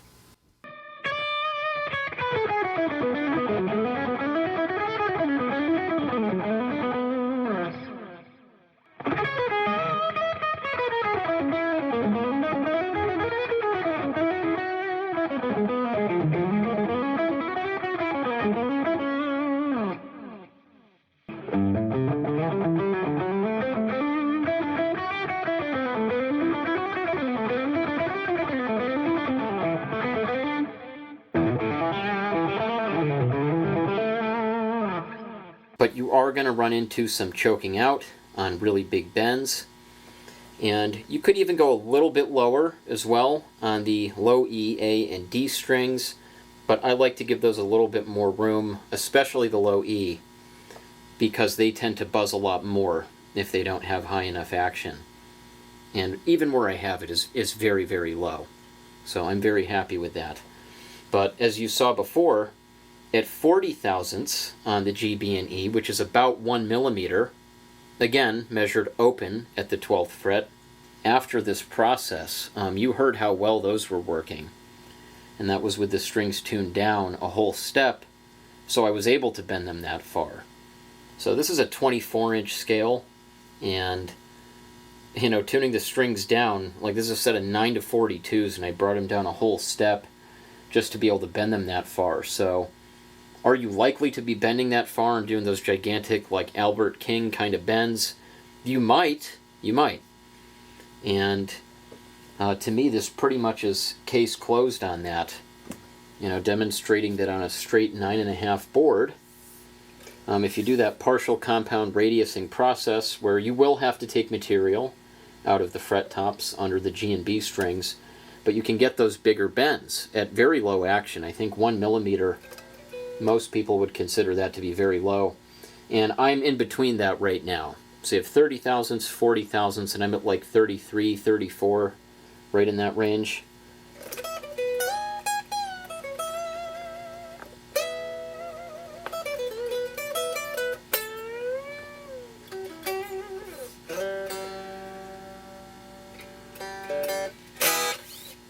So the main point that I want to make is the power of that partial compound radiusing technique. And the thing I like about it is it respects the fact that the guitar is this kind of idiosyncrasy of an instrument. I hope I'm using that word correctly. But there are all these imperfections that are part of the instrument. So, for example, you don't have 6 of the same string. They're all different thicknesses, and then the top 3 plain strings we tend to bend a lot. The bottom 3 wound strings we tend not to.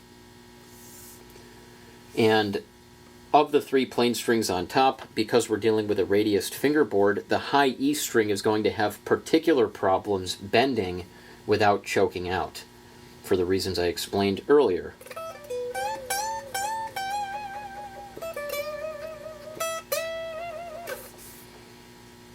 So that partial compound radiusing, it makes this very interesting geometric shapes. I mean, we're departing from a nice even radius, and what it's actually doing is accommodating the idiosyncrasies of the guitar. And again, I hope I'm using that word correctly.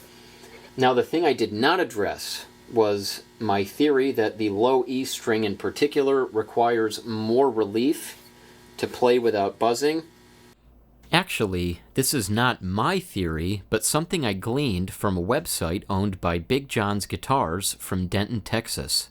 He didn't say exactly how he did it, but mentioned that the thicker strings need more room to vibrate, and said he did fretwork in such a way that the fret tops would be straight as a laser beam under the thinner strings, while the thicker strings would have a slight hollow or relief in the fret tops, allowing them to vibrate without buzzing and resulting in buttery low action, as you could now set the neck dead straight and give the lowest strings the room they need without having unnecessary relief on the thinner string side.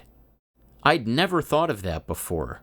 Never would have thought to carve relief into the frets under the low E and A, and it also got me thinking about doing setups with 0 to 0.02 of relief to optimize playability.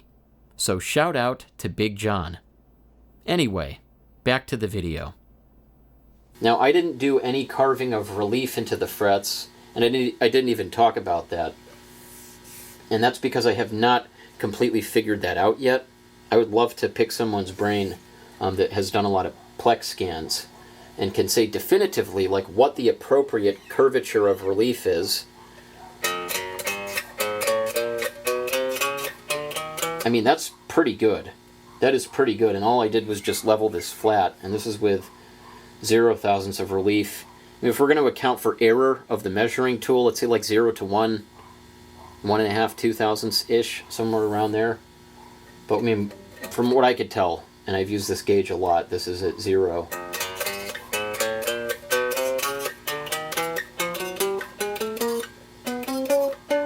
That's pretty good. And that was just flat leveling under string tension. Anyway, I did want to mention that because carving relief into the frets under the low E and sometimes also the A string is a technique that I've been using since about 2020 with varying degrees of success. And the way I was doing it at the time, which I posted this on a comment on TDPRI, the Telecaster forum online, and that was around 2020 where I mentioned this technique of using the truss rod to put the neck into a slight back bow and then leveling flat under string tension, so when you back off on the truss rod and get the neck straight again, the fret tops will have a little relief carved into them. And that's the way I was doing it at the time. Later, I started using the Rectify Master Katana. This is the bass version, which is why it's so long. But when you tighten this knob, this is basically a truss rod, it makes this leveling beam convex, like that. And when you use a convex tool to level a flat surface, it's going to make it concave. So the way I started doing it after, I don't know what year, I mean it was after 2020, but I would adjust this knob and take the digital neck relief gauge, put the probe in the center of the tool, and measure the curvature so I would know how many thousandths of relief I'd be carving into the frets. So let's say I'd set this to like -2 or -3 thousandths. And then what I would do is, again, this is with the neck straight, so I no longer have to put the neck in a back bow because I'm curving the tool instead. I'd put it under the low E string, sometimes also under the A string, so in between the low E and the A, And instead of filing back and forth, I would file in an X pattern, as Davide Bisoli of Rectify Master, who invented this tool, recommends. Because when you have relief added, or rather a convex curvature added into the tool, you're going to have a low point. So let's say that's around the middle. If you're going back and forth, now you're moving the low point of relief all over the place. Whereas if you go in an X pattern, like again, imagine this is like the center of the tool. If I go in an X pattern, that's not moving all over the place. It's staying consistent. So I can go like this and level. Everything's going to be nice and even, and the relief point is going to be exactly the same. Whereas if you go back and forth, it's all over the place. But of course, with a straight leveling beam and the neck straight, and we're just getting all the frets leveled evenly with no curvature, then it doesn't matter, which is why I was going back and forth in this video with the straight leveling beam. But anyway, I just wanted to mention that. Again, that's a whole nother rabbit hole, relief carving. But again, on the topic of idiosyncrasies of the guitar, the low strings needing more room to vibrate because they're so much thicker, it's just another example of why, in my mind, and I think also in reality, the ideal fretboard profile, or I should say the fret top profile, or the fretboard profile if we're dealing with fretless instruments, is going to be a geometric shape that is actually quite complex because it has to be custom tailored to each string.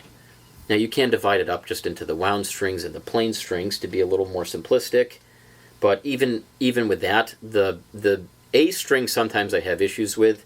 It's mostly the low E that is buzzing on the chromatic plane, and I typically don't have issues with the D string or the G, B, and E on the chromatic plane. So anyway, trying to explain this as simply as I can, but as you can see, this stuff gets quite complicated. But suffice to say, in my experience doing guitar work, you can get away with this partial compound radius. That fixes that issue of the high E string choking out on bends, and keeping everything pretty much straight and flat under the D, G, B, and E, high E strings. And then the A and the E on the chromatic plane can get a little more complicated depending. But this Mustang was okay, came out great, just leveling flat under the under the strings, under string tension. But I did want to mention this, just so anybody watching this that is as obsessive as I am has something to think about. And if any of you have a Plex scanner, leave a comment and tell me, because I want to know. I think for a given string gauge and tension and scale length, there has to be, like these things are following the laws of Newtonian physics, there has to be an ideal curvature. So, and you can use the katana to dial in that curvature wherever you want, especially if you use like the nano katana. I mean, you can put that low point of relief anywhere you want. You have an almost infinite ability to customize the profile of the fret tops. So whatever the curvature is for the low E string, that would be absolutely ideal, so we can get the lowest possible action with the least amount of buzz on that chromatic plane. I would love to know exactly what that is. I think there is an answer to that, but somebody with a Plex scanner is going to have to do some homework to figure that out. And then I will be able to explain this stuff in 30 seconds rather than at 5 minutes here, just on this tangent about carving relief under the low E and A strings. Anyway, let's move on to setting the intonation and other odds and ends, and then I'll finish up with some more closing notes about fretwork and my thoughts on setups and fretwork in general. So let's get to that. These strings are brand new, so while I'm at it, I might as well tune this up and then set the intonation. So I'm going to be using my Peterson strobe tuner for this. And what they recommend is checking the 12th fret harmonic compared to the 12th fretted note, and then checking the 5th fretted note against the 17th fretted note. So if the 12th fretted note is sharp compared to the 12th harmonic note, or the 17th fretted note is sharp compared to the 5th fretted note, the saddle has to move back to increase the vibrating length of the string. And if the 12th fretted note is flat compared to the 12th harmonic note, or the 17th fret note is flat compared to the 5th fret note, the saddle has to move forward to decrease the vibrating length of the string. The goal is to get the 12th fretted note and the 12th harmonic note as close to the exact same pitch as you can possibly get it, and also to get that 17th fretted note and the 5th fretted note as close as possible to the exact same pitch. You can tell they're the same pitch by using a strobe tuner. Counterclockwise rotation means flat. Clockwise rotation means sharp. Barely moving in either direction means in tune. The goal is to get the 12th fretted note and the 12th fret harmonic note to both be barely moving in either direction.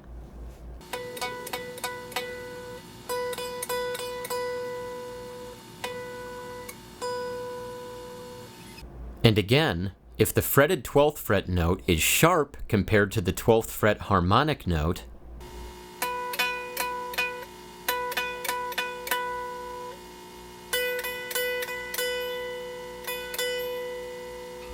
the saddle has to move back to increase the vibrating length of the string. That means you need to tighten the saddle intonation screw in order to pull the saddle back away from the pickups. And the opposite is also true. If the fretted 12th fret note is flat compared to the 12th fret harmonic note,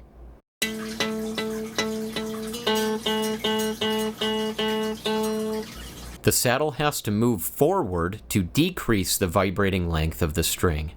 That means you need to loosen the saddle intonation screw in order to push the saddle forward toward the pickups.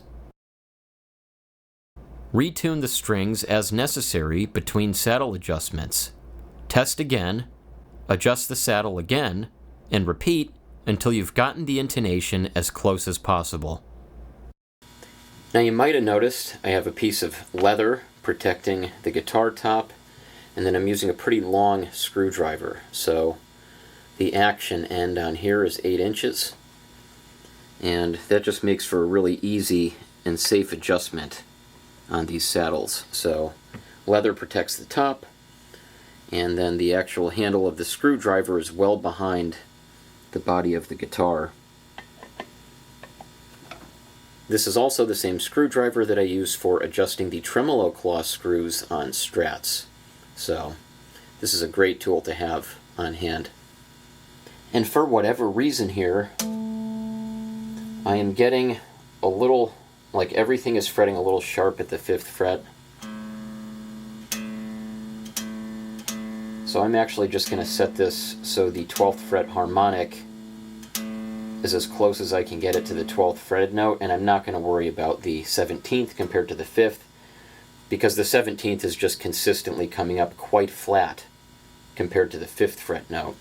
Now you can split the difference, so maybe leave it a little sharp on the 12th and, you know, have it so the 17th is a little closer to the 5th, but you can drive yourself absolutely nuts with this. Yeah, so here that's a bit sharp, and that's pretty flat, the 17th compared to the 5th. So, I mean, you could split the difference if you want between the two of them, but for the sake of simplicity here, I'm just going to set it so the 12th fret harmonic is as close to the 12th fretted note as I can get it, and just call it a day. And one little trick you can use here is when you tighten the screw to pull the saddle back, your pitch is going to go up.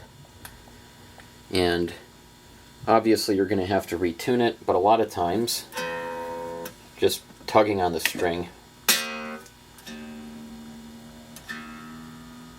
will bring that pitch down. Another tip is to have a good supply of intonation screws on hand. Notice how this screw is pressing into the low E string. That's not good. That means to even just change the string, you'd need to back out the intonation screw so you could remove the low E string. We need to use a shorter screw. I get most of my screws in bulk from Bolt Depot. For intonation screws, get panhead machine screws. The most common sizes and thread pitches you're going to find are 440 and M3 by 0.5. For 440 screw lengths, I have 7/16, 1/2 inch, 5/8, and 3/4. And for M3 by 0.5, I have 16 millimeters, 12 millimeters, and 10 millimeters. Replacing the screws is pretty self-explanatory. I got lucky here as the spring didn't even budge. Usually they'll pop out and make things a bit more time-consuming.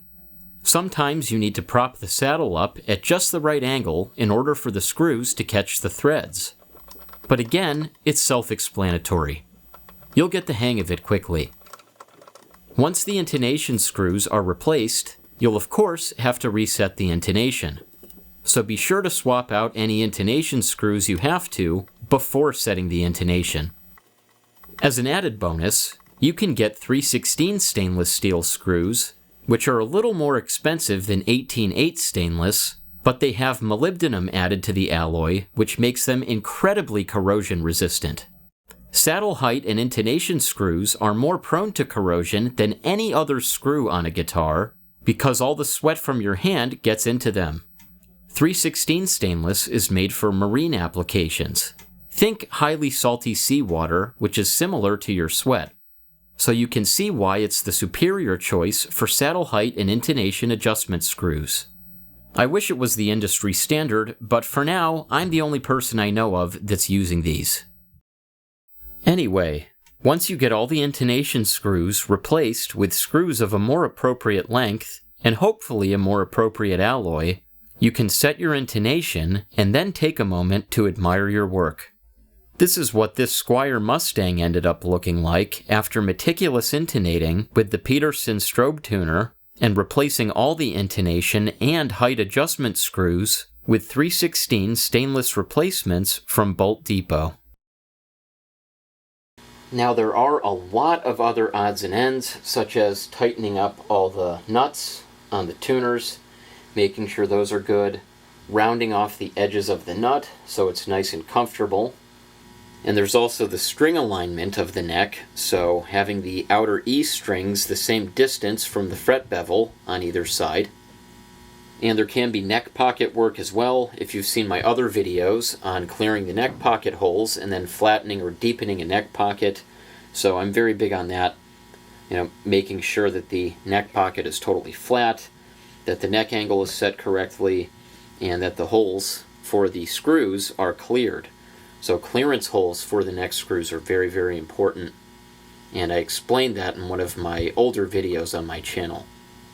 And I really need to do a separate video on this, but a quick wiring check. So I'm plugging into the output jack, and I have these mini alligator clips. First, I'm going to put the ground clip onto the ground of the multimeter, turn it to continuity mode, and touch this probe to one of the strings. So that's to check for the string ground, which is very, very important. Basically, you're going to have a wire that's in contact with the metal bridge, and that has to be grounded, or you're going to get a lot of buzzing issues that are not good. So the string ground test is super critical, and this one passes it. You can also check for ground continuity everywhere else, so that little sleeve around the switch, the control plate. But anyway, now I'm going to clip on the other probe and put this on 20K DC resistance. Make sure the knobs are all turned up. I am on the bridge pickup. We have 8.0K. Middle position we have 4.38K. And then in the neck position we have 9.31K. So that's interesting. Typically the bridge pickup is going to be hotter than the neck. But anyway, everything's reading out the way it should. So you can just do a quick check with this little tester, output jack with 2 leads on it, a hot and a ground, and then you connect that to your multimeter, and you can do a quick check of all this stuff without even plugging the guitar into an amp and make sure everything's working correctly. And one more trick, speaking of not having to plug in the guitar, there is this N-Audio phase tester, which looks like this. This is a very cool piece of gear here. Now I made another test plug, and this is 2 plugs. So instead of alligator clips on the end, it's just 2 plugs connected. Plug into the phase tester, and I'm just going to put a little piece of leather down on the guitar to protect it. I'm going to plug this in to the output jack. And now what I can do is take a screwdriver and tap the pole pieces. So this thing is going to light up red or green. Let me see if I can show you holding it here. So I don't know if you can see that. So red and red. You want both bobbins of the humbucker to be the same color. That means they're wired in phase with each other. So if you have one green and one red, that means that the humbucker is out of phase with itself, and it is not going to sound good. You're going to have like no low end and just have this kind of nasally high end. It can be cool if you want it, like to put it on a switch. I do that all the time, phase switches. But anyway, actually a punch, by the way, works better than a screwdriver. I really prefer these. But I'm mainly checking this to make sure that the switch is wired correctly to the correct humbucker. So I want to be sure that when the switch is in the neck position, I'm only getting a readout on the neck pickup. And that is the case here. So when I have the switch on the neck pickup, when I tap the bridge pickup, this does not light up at all. So as you can see, here I'm going to go on the bridge pickup. Nothing. Now I'm going to go on the neck.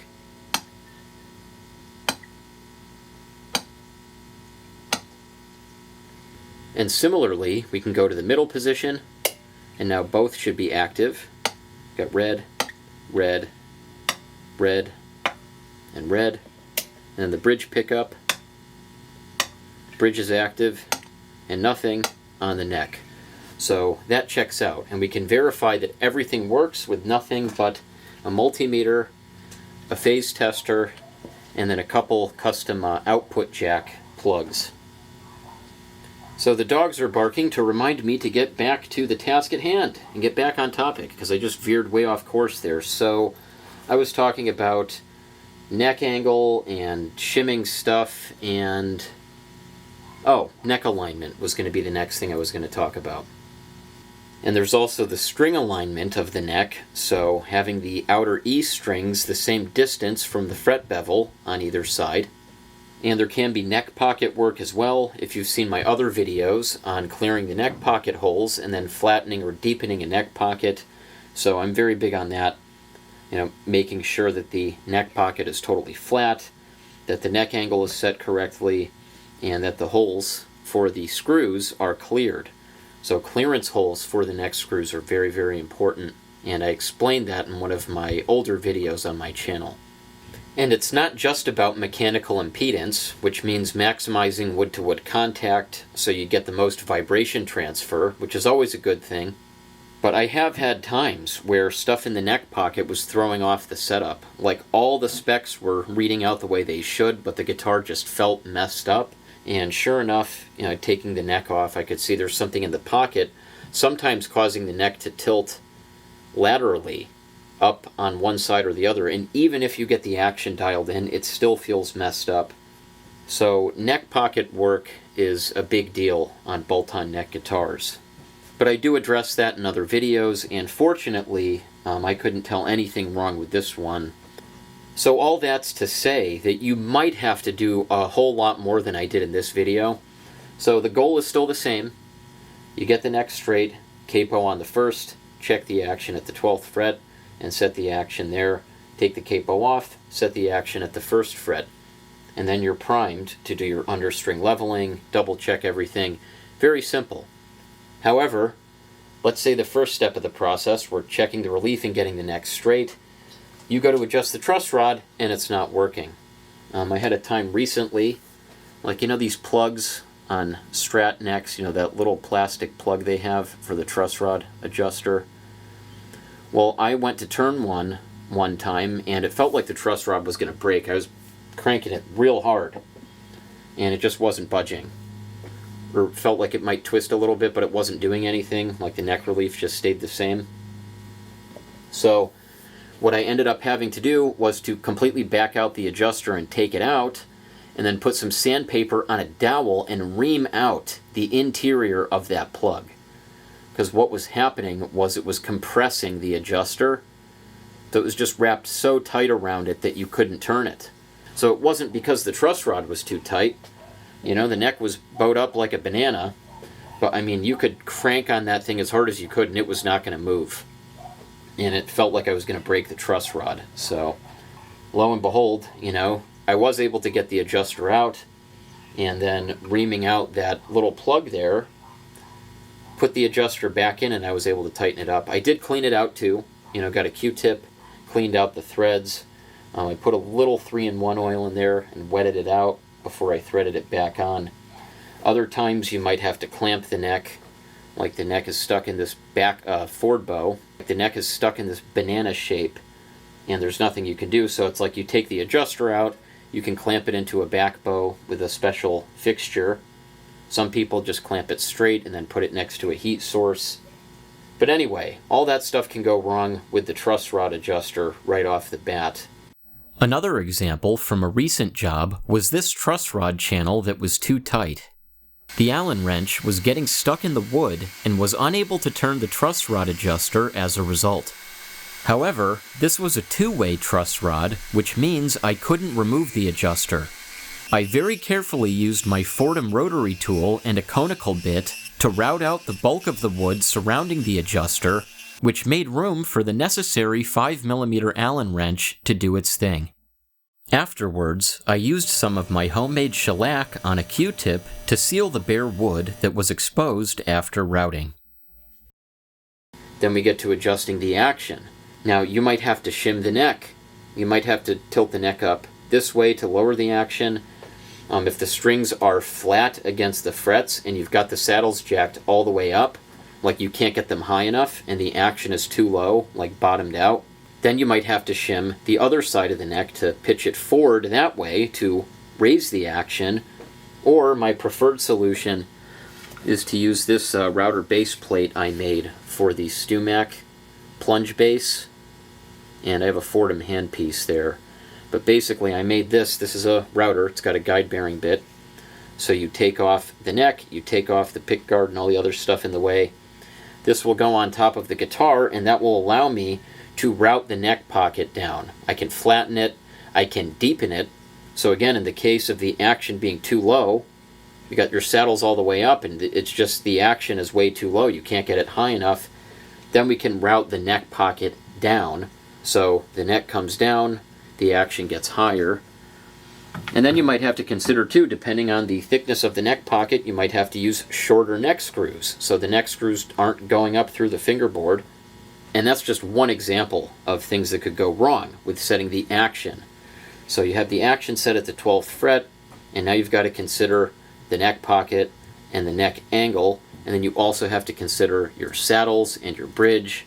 So depending on the guitar, you might have to do some more work down here, rather than just simply turning a set screw. And then we come to the nut. So you might have to fill the slots, like let's say they're all super low, all the strings are touching the first fret and they're just choking out, they're not making any sound at all.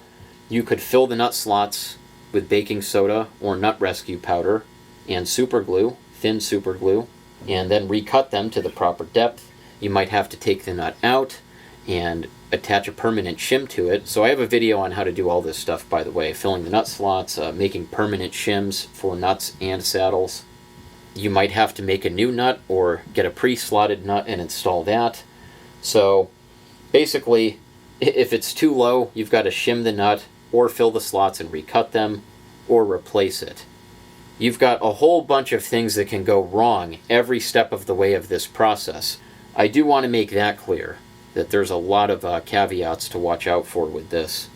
But this one went pretty simply, thankfully. For the sake of this video, I didn't have to deal with a bunch of nonsense like I usually do. Like I'm trying to make it very simple and very straightforward, and then I run into like 500 problems while I'm filming the video, and then it just never gets done because I end up having to spend hours correcting all this other stuff, and then I just abandon all the footage I recorded. Thankfully, that didn't happen with this video.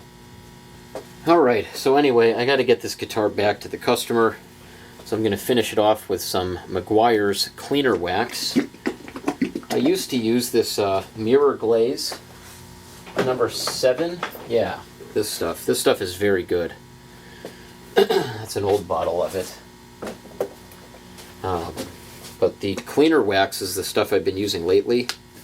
And this stuff is just phenomenal. So for really shining up a guitar and giving it this smooth as silk feeling, this is just incredible. So I just get some on a paper towel like that. And we will work this in. Man, this stuff is just great. And you want to talk about putting a professional touch on things, you know, finish it up with this. We went all that work to polish the frets out. And I know one of the first things my friend and mentor Steve K told me was you want that customer to open up the case and just go, wow. And he mentioned he'd be disappointed when that didn't happen. So you always want to go for that wow factor. And I gotta say, this is a brand new guitar. Guy's giving it as a gift. Just for anonymity purposes, I won't reveal anything more than that. But you know, you can even, you know, this will even do the control plate a little bit. And yes, you can use metal polish on that. But this cleaner wax will spruce up even chrome-plated metal pretty nicely. As I'm polishing out here, I'm thinking about all the things I might have left out. You know, like lubricating any pots if necessary, tightening up the output jack, that Jack the Gripper tool from StewMac. I love that thing. But anyway, as you probably could tell by now, there's a lot to cover with guitar work, and no matter how much I try to condense things down, it is always more complicated and more involved than I anticipate. Again, kind of reminds me of Steve, you know, my friend and mentor. I remember when I was 15 years old and I first started working with him, he told me, it's like, oh, I could show him everything in about 2 weeks. He thought it would take about 2 weeks to teach me everything he knew about guitar work, and he realized pretty quickly there's a lot more to it than he remembered. You know, there's something called the opposite of the Dunning-Kruger effect. I don't know if it has an actual name or if it's just called the opposite of the Dunning-Kruger effect, but the Dunning-Kruger effect being incompetent people believing that their capabilities and let's just say capabilities they believe that they are much greater than they are in reality. So the Dunning-Kruger effect, it's one of my favorite terms. Not one of my favorite phenomenons. Or phenomenon, does it have an S? Do they do phenomenons? Or is it just one of those?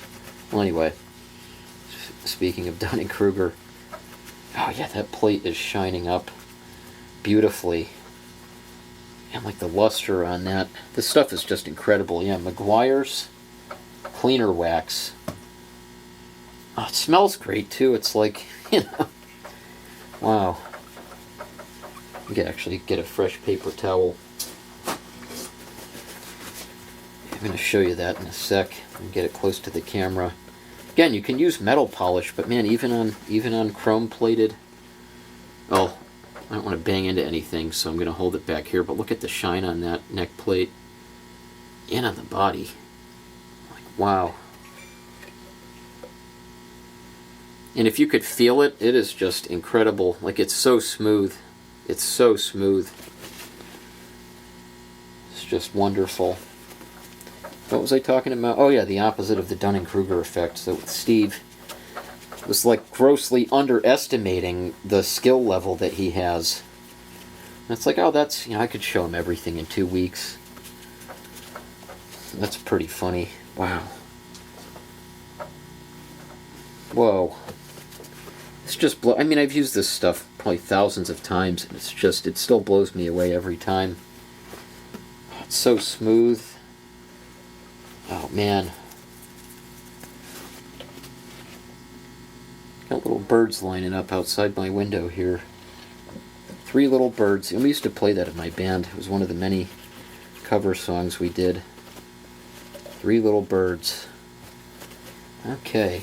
Also did The Doors, a lot of Hendrix, Creedence Clearwater Revival, some Neil Young, and like one David Bowie song. It was Moon Age Daydream. That one's fun to play. That is going back a ways for me.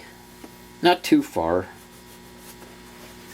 Yeah, 8 years ago, something like that. That's when I first got with that band, and then we had disbanded maybe 2019 or 2020 maybe when COVID hit, something like that.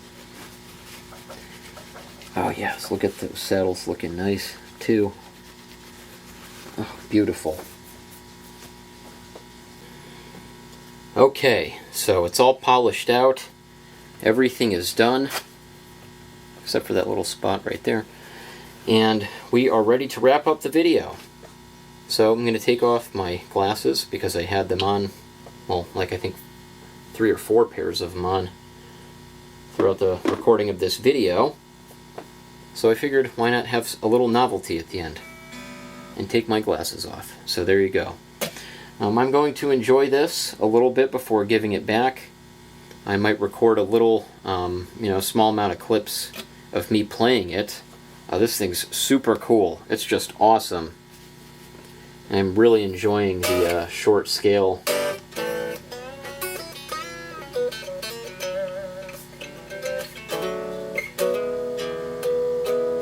You know, and as I always say, you always know that you're done with setup and fretwork when you don't want to put the guitar down. You just want to look at it, play it, and then you start playing it and you can't stop, and then you don't want to give it back. And that's how you know it's time to give it back. So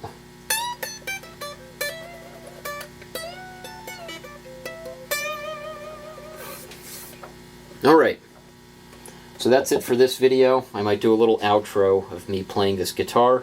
So thank you for watching, if you stuck around for the whole thing. And even if you just skimmed through, maybe you just clicked around, found the parts you wanted to watch, and hopefully got some useful outermation from it. It's been a long day. Useful information out of, Alright. Guitar work can take a lot out of you. It's very demanding. Let alone making videos about it. Do not even get me started. Alright, so again, thanks for watching, and as always, stay tuned for more guitar everything, right here on Guitar MD.